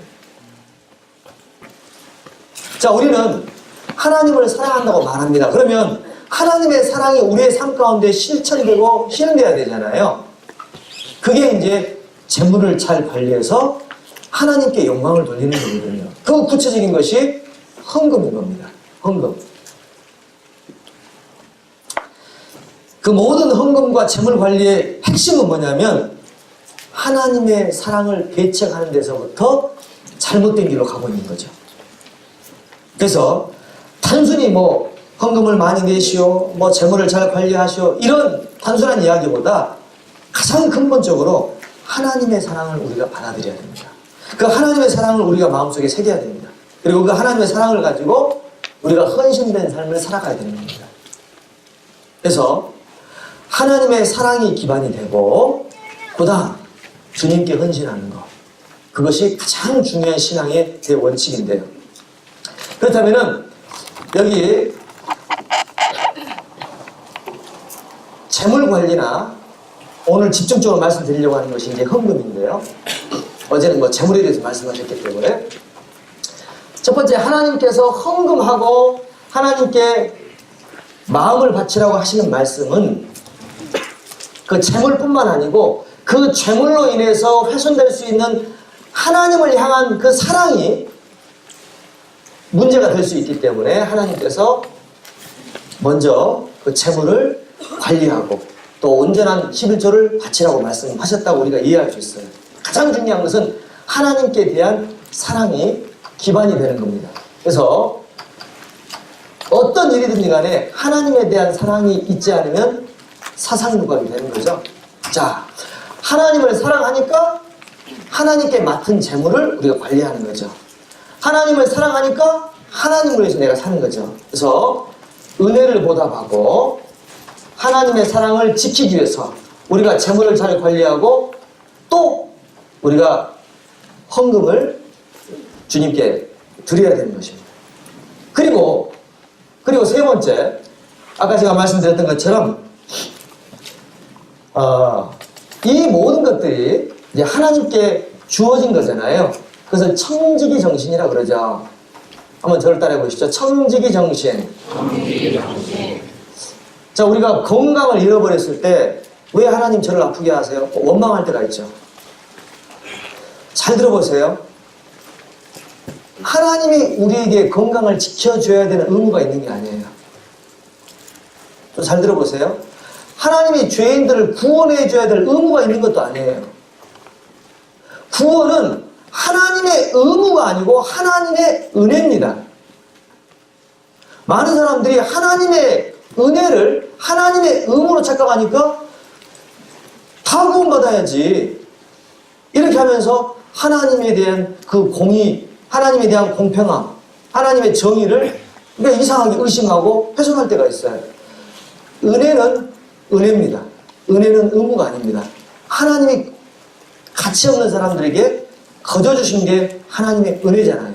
마찬가지로 우리의 건강도 은혜고 우리가 지금 살아가는 것도 은혜예요. 하나님이 주셔야 될 게 아니고 하나님이 주고 계시는 거예요. 그게 은혜거든요. 그 은혜를 내가 받고 있고 그 은혜를 받는 사람을 청직이라고 하는 거죠.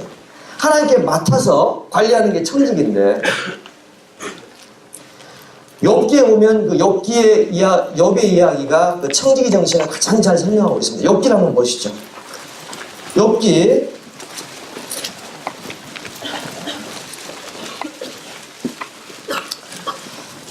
1장의 21절.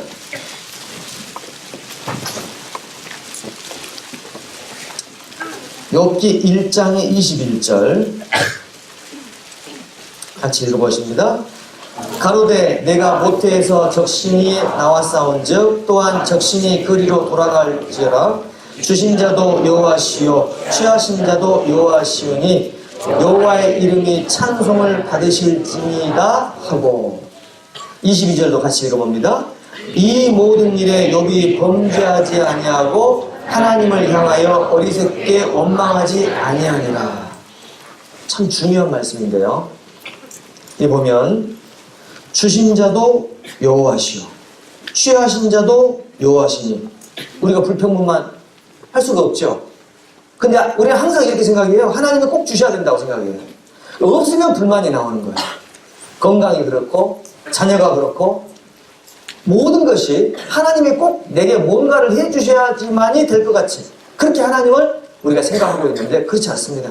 하나님은 안 해주셔도 될 뿐인데 홀로 영광스러운 분인데 우리 같은 더러운 죄인이 지옥 가도 마땅한 그런 사람인데 우리를 구원하셨고 우리에게 모든 걸 주고 계세요. 그리고 재물까지 맡아서 관리하라고 주셨던 겁니다. 그래서 우리가 이 재물을 이제 하나님이 주셨다. 하나님이 주신 것을 내가 관리한다. 이렇게 생각하면 재물이 있건 없건 아무 문제가 안 되는 겁니다. 아무 문제가 안 되는 겁니다. 그 다음 이 하나님께서 그 재물을 관리하라고 하셨고 헌금을 하라고 하신 그 이유에는 또 다른 이유가 있는데요. 세상을 향하는 브레이크입니다. 세상을 향하는 브레이크예요. 여러분 헌금할 때 어떠세요? 기쁜 마음이 들기도 하지만 조금 아까운 마음도 들죠? 기쁜 마음도 들죠, 물론. 그런데 조금 주저하는 마음도 혹 있죠? 있습니다. 오늘 끝나고 갈 때 헌금하세요. 그러면 아 이쪽 주머니는 10,000원짜리가 이쪽 주머니는 50,000원짜리인데 어디로 손이 가야 될까 뭐 이런 생각도 들고 하나님과 거래를 하잖아요. 하나님 저도 먹고 살아야 되는데 뭐 5만 원 받기는 힘드실 것 같고 10,000원만 받으세요. 뭐 이렇게 하든지 그렇게 하잖아요.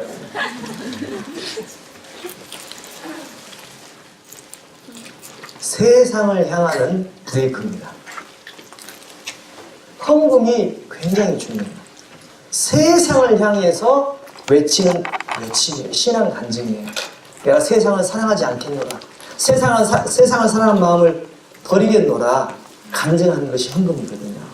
그래서 헌금하는 거 굉장히 중요한 겁니다. 제가 이런 얘기 우리 청년들한테 드려도 될지 모르겠습니다만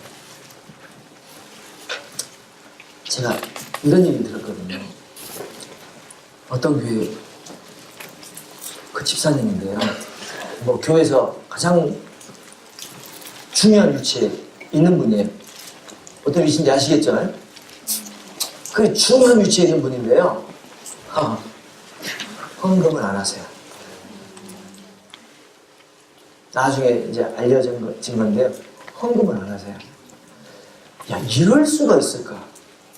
이럴 수가 있을까? 그런 생각이 들더라고요. 그건 있을 수 없는 일입니다. 하나님을 조롱하는 일입니다.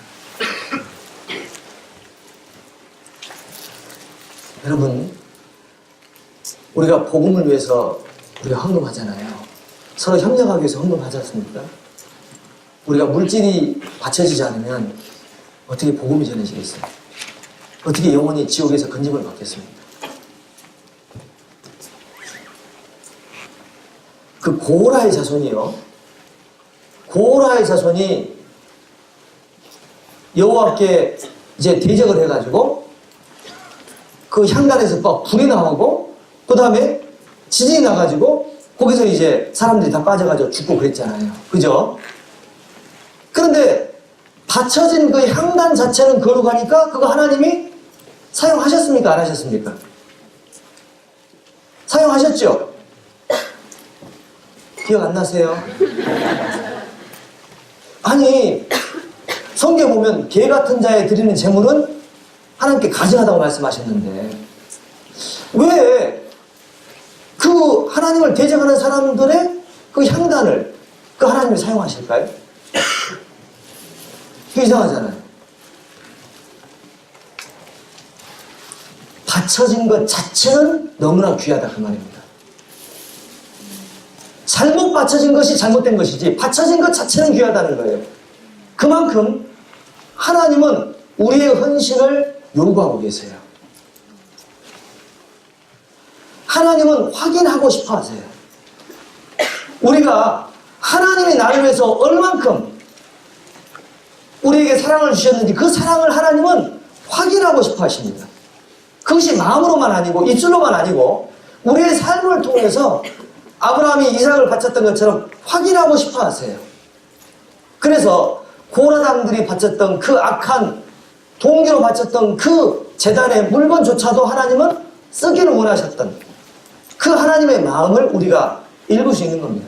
하나님은 이 세상에 사는 사람들이 하나님을 사랑하기 원하시고 그 사랑이 행동으로 입증되기를 원하세요. 그게 헌금인 겁니다. 잘 보세요. 헌금은 단순히 돈을 바치는 행위가 아닙니다. 하나님을 사랑하는 행위예요. 반드시 그걸 기억하셔야 돼요. 그래서 이 세상을 사랑하는 마음이 있을 때에 아깝지만은 우리가 바칠 때 세상을 향하는 그 연민과 그 집착에서부터 조금씩 벗어날 수 있어요. 조금씩.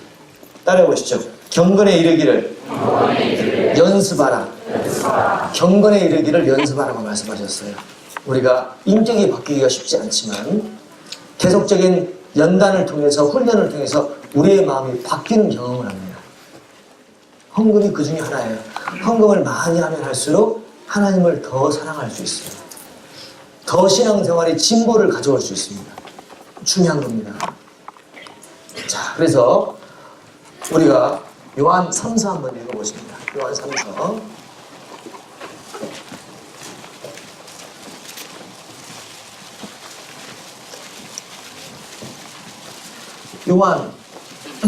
요한 3서 1장을 보십니다. 요한 3서 1장 8절입니다. 같이 읽어봅니다. 이러므로 우리가 이 같은 자들을 영접하는 것이 마땅하니 이는 우리로 진리를 위하여 함께 수고하는 자가 되게 하려 함이니라. 진리를 위하여 함께 수고하는 자. 이거 캄보디아 있을 때 제가 좀 뼈저리 느낀 건데요. 그 한국 형제자매들이 전혀 없는 상태에서 이제 선교를 시작하니까 너무너무 힘든데요. 형제 한 명이 그때 2주간 저하고 같이 있었어요. 형제 한 분이. 제 선교하는데 도와주겠다고 2주인가 뭐 한 달인가 하여튼 형제 한 분이 있었습니다. 저하고 같이. 그 형제님이 지금 이 자리에도 있어요. 그 형제님 지금 이 자리에 와 있습니다. 지금. 공주교 형제님이세요. 그 형님 이 자리에 와 있어요. 그런데요. 얼마나 힘이 되는지요. 잘 들어보세요. 외국에서 한국 형제 한 명이 가면요. 한 10,000명 형제 자매를 얻은 것 같이 기뻐요. 그렇게 힘이 됩니다. 주님이 함께 계시지만 주님이 함께 계셔서 주님이 우리를 도와주시지만 주님이 당장 눈에 안 보이잖아요. 그런데 형제 자매 한 명 한 명의 그 역할이 그 자리가 그렇게 귀한 겁니다. 우리 헌금도 마찬가지죠. 조금씩 모여진 그 돈들이 복음을 위해서 귀하게 쓰일 수 있고 형제자매를 섬길 수 있다면 그것처럼 귀한 가치 있는 그런 물질이 없지 않습니까? 그래서 우리는 이 물질을 잘 관리하고 자기를 위해서는 최소한의 것을 사용하고 복음을 위해서 우리가 투자하고 활용해야 되는데 어떤 분이 이제 이런 얘기를 하더라고요. 그럼 얼마를 바쳐야 될까? 얼마? 예를 들어서 뭐 어떤 분들 막 건축업무 한다고 막 집까지 팔아가지고 하는 분도 있고 뭐 집 팔아서 뭐 전세로 가는 분도 있고 너무 지나친 거 아니냐 이렇게 말하는 분도 있어요. 제 와이프가 한번 그렇게 얘기하더라고요. 그렇지만 성경은 이렇게 말합니다. 얼마를 해야 되는지 한번 봅니다. 고린도 후서 8장. 고린도후서 8장 294페이지. 294페이지. 고린도후서 8장 3절 같이 읽어보십니다. 내가 증거하노니 저희가 힘대로 할 뿐 아니라 힘에 지나도록 자원하여 4절까지 이 은혜와 성도 섬기는 일에 참여함에 대하여 우리에게 간절히 구하니. 이거 보니까 뭡니까? 힘대로 할 뿐 아니라 헌금의 원칙은 힘대로 하는 거예요. 그 힘이 10분의 1일지 10분의 2일지 10분의 5일지 그건 몰라요. 기본은 10분의 1인 겁니다.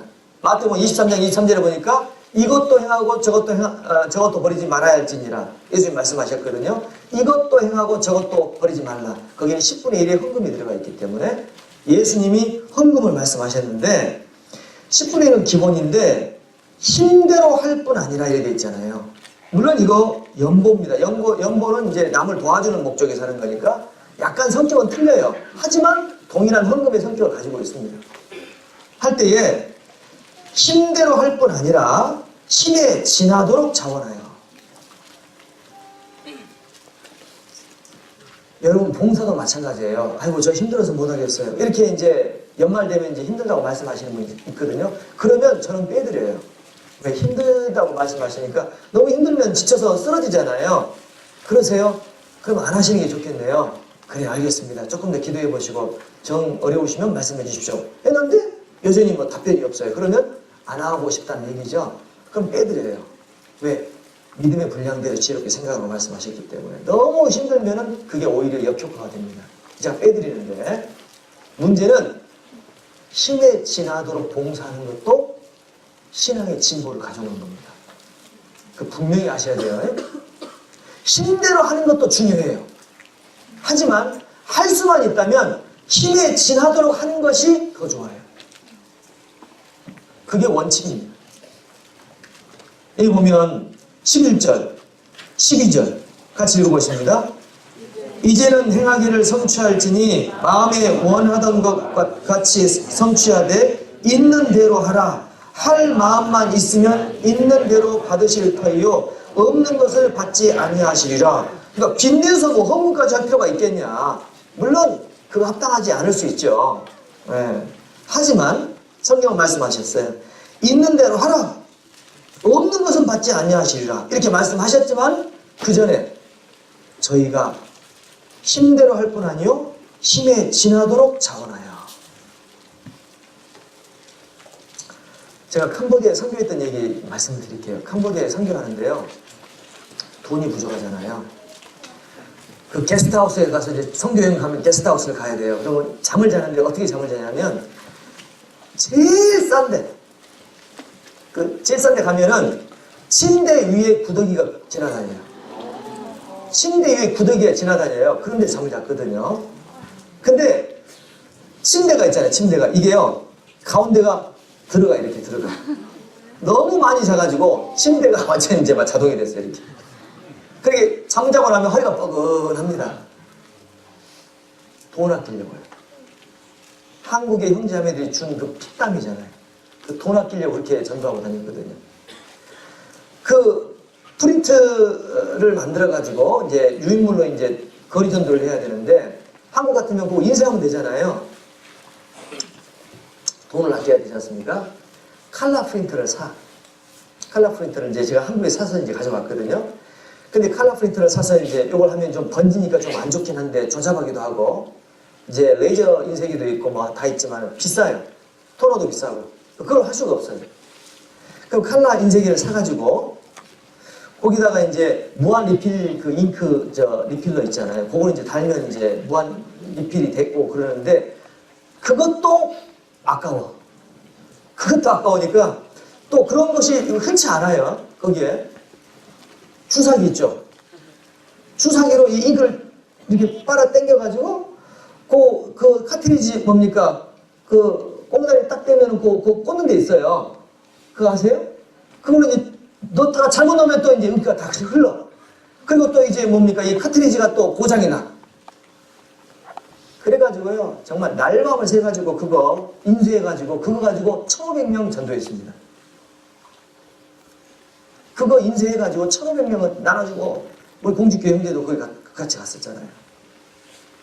무슨 얘기 지금 하려고 말씀드리냐면은 선교사들이 정말 아픕니다. 그리고 정말로 돈이 필요합니다. 제가 입고 있는 양복 있죠? 이거 최근에 산 거예요. 이거 최근에 산 건데,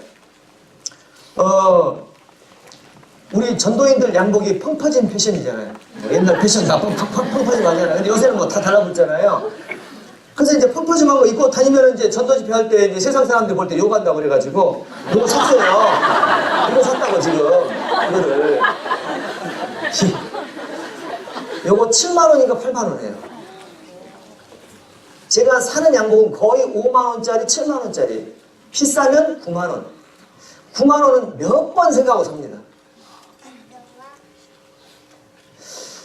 우리가요, 아낄 수 있는 것을 최선을 다해서 아껴야 되거든요. 우리 청년들 화장실 들어갈 때 불 킵니까? 안 킵니까? 켜죠? 저는 화장실 들어갈 때 불 안 켜고 들어가요. 캄캄한 저녁에도 불도 안 켜고 들어가요. 불 켜면 돈 드니까요. 그리고 어쩔 때는 불 안 켜고 들어가서 일 보고 있는데 누가 들어오면서 깜짝 놀랄 때가 있으니까. 저도 놀래고 같이. 그 왜 불을 제가 안 켰어요? 안 켜도 보여요. 그냥 안 킨다니까요. 그렇게 아껴요. 그렇게 아껴도 사람들이 지옥을 가요. 그렇게 아껴도 돈이 없어요. 어떻게 하실랍니까?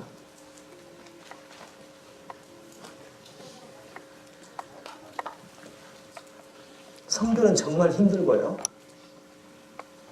힘들지만은 다 해야 되는 겁니다. 내가 쓰면 쓴 만큼 지옥 갑니다. 지금은 그래도 좋은 거 먹는데요. 옛날에는 회식 가자 그러면 제 가족이 항상 먹는 건 칼국수였어요. 칼국수에 먹어본 적이 별로 없어요. 고기 거의 안 먹었어요. 고기 먹는 게 죄가 아니에요. 고기 먹을 수 있습니다. 단백질 보충해야죠. 아까워요. 아깝습니다. 아낄 수 있는 데까지 최선을 아껴야 됩니다. 그리고 그 돈을 복음에 써야 되고 또 우리가 필요하면 내 미래를 위해서도 저축이 필요한 겁니다. 성경은 말씀하셨습니다. 한번 따라해 보시죠. 힘에 지나도록 자원하여. 그렇습니다. 힘에 지나도록 자원하여. 여러분 성경을 보시면 사르밧 과부 이야기가 나오지 않습니까? 이거 바치면 자기들이 먹을 게 없어요. 근데 엘리야가 주라고 해요. 이거 바치면 굶어 죽어야 되는 거예요. 근데 바쳐야 되잖아요. 하나님의 종이 바치라고 합니다. 그 바쳤는데 어떻게 됐습니까? 계속 나오지 않습니까? 계속 나오잖아요. 열왕기상 17장 보십니다.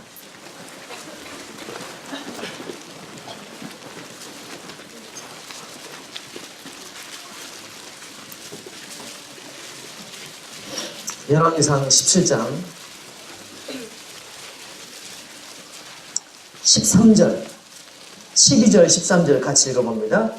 저가 가로되 당신의 하나님 여호와의 사심을 가리켜 맹세하노니 나는 떡이 없고 다만 통에 가루 한 움큼과 병에 기름 조금뿐이라 내가 나뭇가지 두엇을 주어다가 나와 내 아들을 위하여 음식을 만들어 먹고 그 후에는 죽으리라.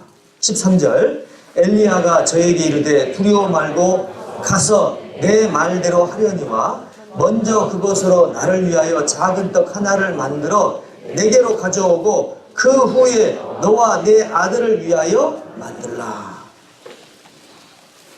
이거 먹으면 죽어야 되는데 그거 달라고 하시는 겁니다. 얼마나 비참한 얘기예요. 먼저 달라고 말씀하시는 거예요. 먼저. 그리고 먼저 드리고 나중에 계속 나옵니다. 계속 나옵니다. 여러분, 믿음으로 살면 힘들어요. 믿음으로 살면 정말 힘들어요. 정말 인생해지고요. 너무 힘들고요. 근데 믿음으로 살면 하나님이 함께 계세요. 둘 중에 하나를 선택하셔야 돼요. 힘든 삶을 선택할 것이냐, 아니면 편안한 삶을 선택할 것이냐. 둘 중에 하나를 선택해야 되는데, 편안한 삶을 선택하면 내 마음의 평강이 사라집니다. 힘든 삶을 선택하면 내 마음에 기쁨이 있고 하나님 함께 계세요. 둘 중에 하나를 선택해야 돼요. 중간지대가 없어요.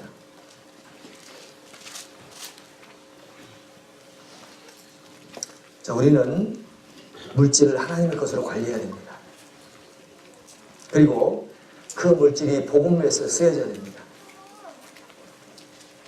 힘대로 할 건 아니고 힘에 지나도록 할 때 필요하다면은 그럴 때 힘에 지나도록 또 우리가 물질을 드려야 되는 겁니다. 그 모든 것들은 사랑과 소명에서 이루어지는 겁니다.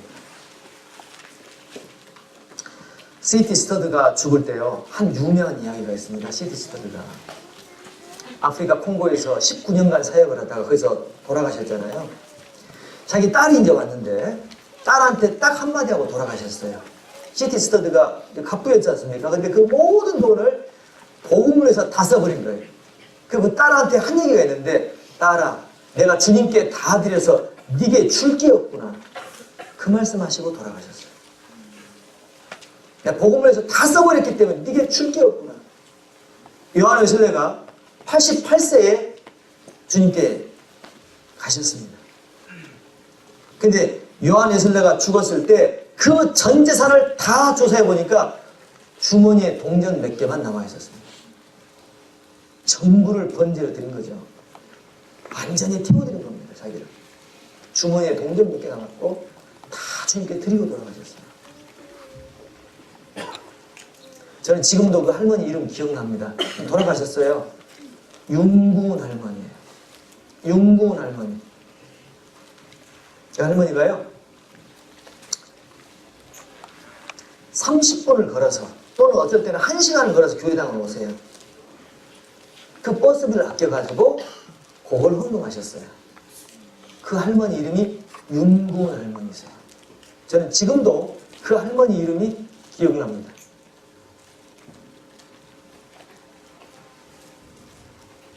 윤구은 할머니.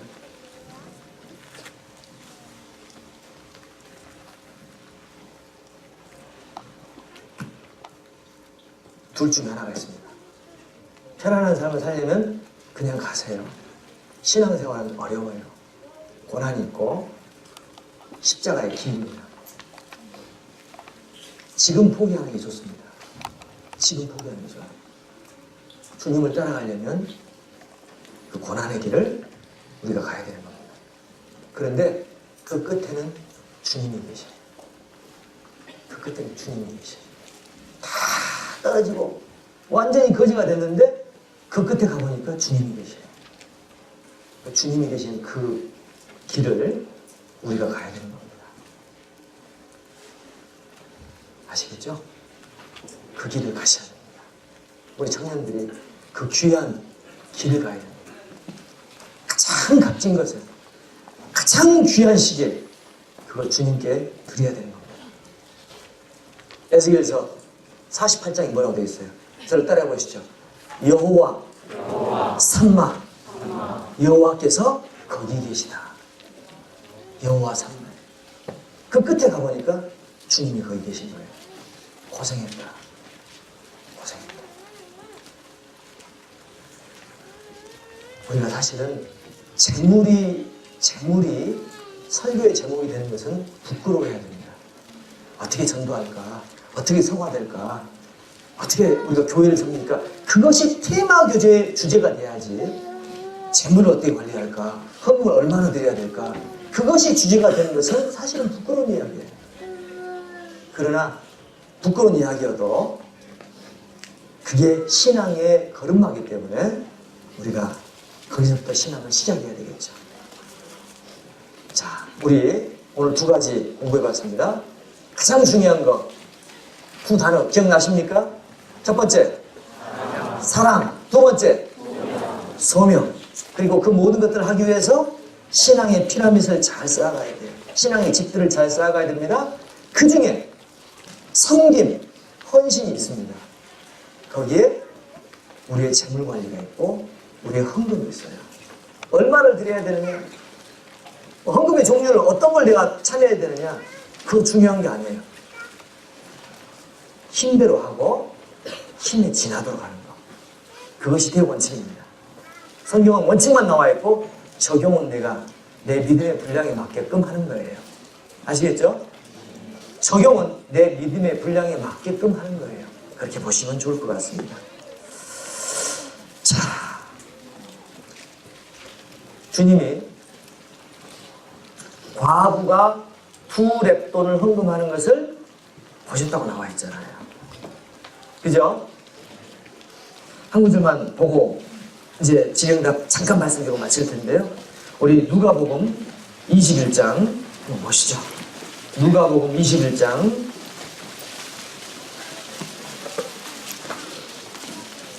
2절 132페이지 누가복음 21장 2절 같이 읽어봅니다. 또 어떤 가난한 과부의 2렙돈 넣는 것을 보시고, 여기에 보시고 여기다 줄을 쫙 그어놓으세요. 성경을 읽을 때 한 단어 한 단어가 중요하거든요. 2렙돈 넣는 것을 보시고 해요. 보시고. 2렙돈을 넣었다 그게 중요한 게 아니고요. 그걸 보시고 해요. 주님이 보시거든요. 주님이 보십니다. 2렙돈이 됐든 3렙돈이 됐든 우리의 모든 삶을 보시는데 특별히 우리의 작은 마음을 보십니다. 보시고 이 말씀에 우리가 힘을 얻고 조금 힘들어도 조금 참고 내 믿음의 분량에 맞게끔 최선을 다해서 주님을 섬겨가시면 좋겠습니다. 아시겠죠? 네. 앞뒤 보시면서 최선을 다해서 주님을 섬겨가십시다. 최선을 다해서 주님을 섬겨가십시다. 꼭 그렇게 하시면 좋겠습니다. 자, 우리 질의응답 잠깐 읽어드립니다. 주식, 펀드 등 경제 관련 공부 및 투자를 해도 될까요? 공부하는 것은 경제를 이해해야 되니까 상관없습니다. 그런데 투자는 안 됩니다. 왜냐? 성경이 안 된다고 했어요. 아시겠죠? 속지 우하고자 하는 자는 형벌을 면치 못할 것이요. 자문에 나와 있습니다. 두 번째, 주 안에서 태어난 주 안에서 자란 직장인 형제입니다. 그간 교회 안에서 헌신하는 부모님을 보며 어렸을 때에는 하나님의 일에 재산을 많이 사용하시는 부모님을 보며 원망도 있지만은 이제는 그런 부모님을 통해서 헌금 생활을 자연스럽게 배울 수 있음을 감사가 됩니다. 재물을 하나님의 일에 많이 드리고 싶기도 하는데 또 어떤 때는 결혼도 해야 하는데 나의 미래도 준비해야 한다는 생각도 마음에 올라오기도 합니다. 그리스도의 물질 관리에 대하여 깊이 묵상해 주셔서 제 마음가짐을 바르게 할 수 있도록 말씀으로 교훈해 주세요. 말씀을 드렸습니다. 결혼도 준비하셔야 돼요. 잠언 31장에 보니까 현숙한 여인이 자기를 위해서 뭔가를 준비하는 게 있잖아요. 자기를 위해서 준비하는 것도 그 자기가 결국은 주님을 위한 주체가 되기 때문에 자기를 위하는 것도 주님을 위하는 거잖아요. 그러니까 결혼 자금을 마련하는 것도 참 중요한 겁니다. 그러니까 이제 밸런스를 잘 맞춰가야 되는데 결혼 자금만 마련하다가 헌금을 등하냐면 그거 잘못된 거고 헌금을 너무나 과도하게 해서 나중에 결혼 자금도 없어가지고 좀 덕이 안 되면 그것도 좀 문제가 되는 거고 잘 이제 해 가셔야 되겠죠. 좌로나 우로나 치우치지 마시고 다 해야 되는데 먼저 그 나라와 그 의를 구하라고 말씀하셨으니까 최선을 다해서 주님께 헌신하면서 틈틈이 준비하는 게 필요할 겁니다. 아시겠죠? 지미 카터가 이제 졸업식 할 때 그 1등 했잖아요. 그 해군 사관학교에서. 그랬더니 그 교장 선생님이 그 얘기했던 유명한 이야기가 있지 않습니까? 어떻게 해서 1등을 했는가 이렇게 물어볼 줄 알았더니 재고는 최선을 다했는가? 그걸 물어본 거예요. 그러니까 저는 최선을 다는 안 했지만 하여튼 1등을 했습니다. 이렇게 말한 거죠. 그러니까 그분이 유명한 얘기를 했잖아요. 왜 최선을 다 안 했는가? Why not the best? 왜 최선을 다 안 했는가? 그러니까 1등이 중요한 게 아니라는 거죠. 최선이 더 중요하다는 거죠. 그래서 우리는 최선을 다해서 준비하고 주님께 드리고 또 이제 틈틈이 준비하는 거 지혜롭게 해야 될 것 같습니다. 해외 선교에 관심이 많은 자매입니다. 몇 차례 선교를 다녀오게 되는데 현지에선 기도만큼이나 물질의 도움이 많이 필요한 것을 느꼈고 이후 최선을 다해 지원하고 있습니다. 그러다 보니 정작 제 수중에 남은 건 없게 되더라고요. 불만이 있는 것은 아닙니다. 더 하고 싶으면 더 하고 싶을 뿐이죠. 그런데 나이가 차다 보니 주변에서 그래도 결혼 자금을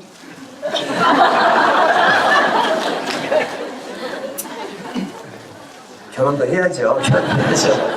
결혼도 해야 되는데 사실 저는요 결혼 안 하려고 했는데요 결혼을 하게 된 겁니다.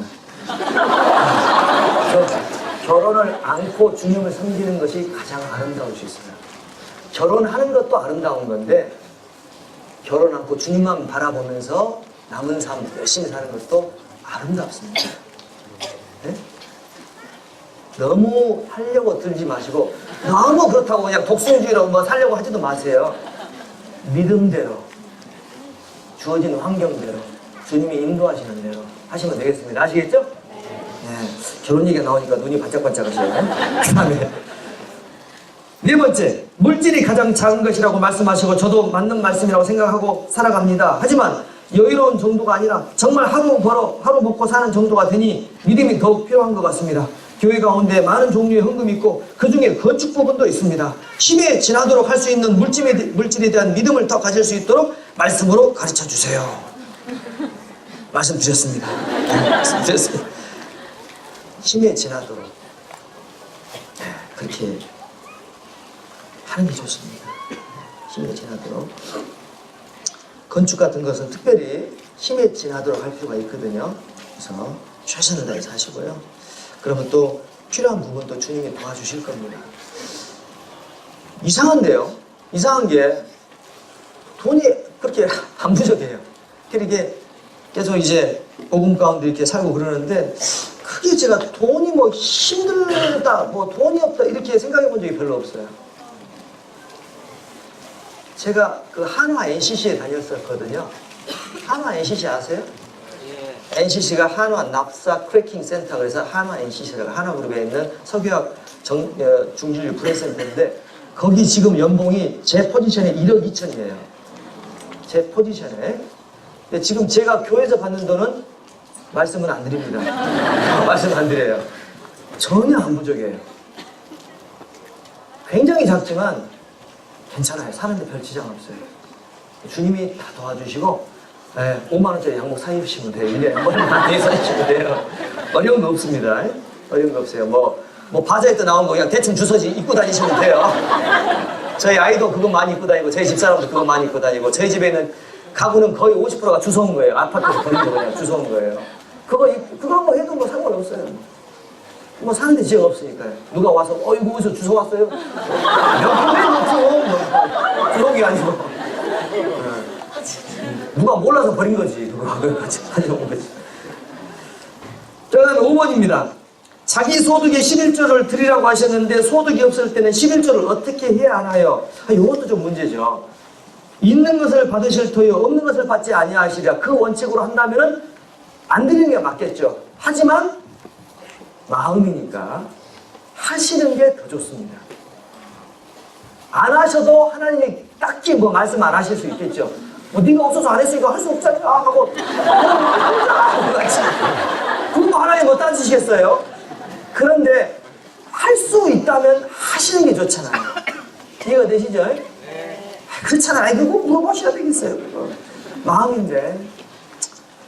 에휴, 넘어가자. 6번. 부모님에게 받은 돈으로 방학 및 학교 생활을 하고 있습니다.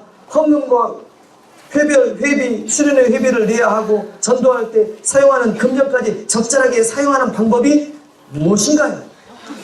이거 참 또 어렵습니다. 그죠? 어려울 때가 있습니다. 회비 내야지. 너 수련회비 또 내야 돼. 얼마 내셨어요 지금? 4만 원? 4만 원, 5만 원? 그 다음에 또 뭐야? 또 학교 생활 해야지. 또 뭐 전도까지 해야 되고 또 어떻게 하냐고요? 좀 잘하시는 분이 계신지 모르겠습니다. 뭐 좀 나중에 교제하실 때 얘기하시면 좋겠는데, 저도 이제 뭐 대학 다 다니고 뭐 다 전도할 때 뭐 돈 들어가고 다 했지만은 그냥 되던데 그냥 하다 보니까 뭐 크게 걱정 안 했거든요. 그냥 그렇게. 제가 이제 1학년, 2학년 때 전장학생이었거든요. 전장학생. 왜 안 믿으세요? 그렇게 1학년하고 2학년 때 전장학생. 뭐 학교 내는 게 없잖아요. 3학년 때 이제 군대 가고 4학년 때 취직을 제일 먼저 했어요. 과에서. 그래서 이제 월요일부터 화요일, 수요일까지는 이제 직장 생활하고 목요일날 금요일만 대학 생활하고 교수님 봐주셨거든요. 그래 이제 했는데 돈이 남던데 이렇게 하다 보니까 그러니까 뭐 최선을 다해서 우리가 하고 복음을 사다 보면 또 주님이 도와주실 것 같습니다. 그죠? 그리고 이제 또 알바도 하실 수 있으면 알바도 이제 하실 수 있고 하시니까 그러니까 조금 어려운 부분이 있는데 빨리 이제 학교를 졸업하고 직장인으로 되면은 또 그런 부분은 이제 사라지잖아요. 그때까지 좀 잘 견디면서 지혜롭게 하시는 게 필요할 것 같습니다. 아시겠죠? 앞뒤 보시면서 고생하셨습니다. 고생 많으셨습니다.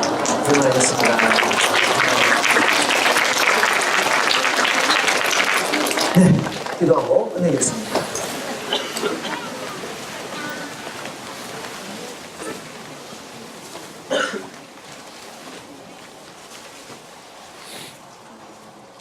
저희를 사랑하시는 아버지 하나님, 저희를 구원해 주시고 주님의 자녀로 삼아 주심을 감사드립니다. 주님 저희를 사랑하셨고 귀한 소명을 주셨는데 때로는 세상 것들 보면서 마음이 흐트러지고 염려하고 주저하고 좌절할 때가 있습니다. 저희들 불쌍히 여겨주시고 저희들 믿음의 분량에 맞게끔 최선을 다해서 복음을 순종할 수 있는, 주님께 영광을 돌릴 수 있는 그런 저희들 될 수 있도록 자비를 베풀어 주시옵소서. 주님께 기쁨이 되고 교회의 큰 일꾼이 되고 또 해외 선교의 빛이 될 수 있고 주님께 영광이 될 수 있는 귀한 삶 살 수 있도록 남은 새해 함께 인도해 주시옵소서. 부족한 부분 주님 앞에 회개합니다. 주님 앞에 돌이킵니다. 저희를 책망해 주시고 교정해 주시고 저희를 붙잡아 주셔서 이 길을 능히 갈 때에 그 끝에 주님 만날 수 있도록 자비를 베풀어 주시옵소서. 남은 모든 시간을 부탁을 드립니다. 저희를 사랑하시는 예수님 이름으로 기도드립니다.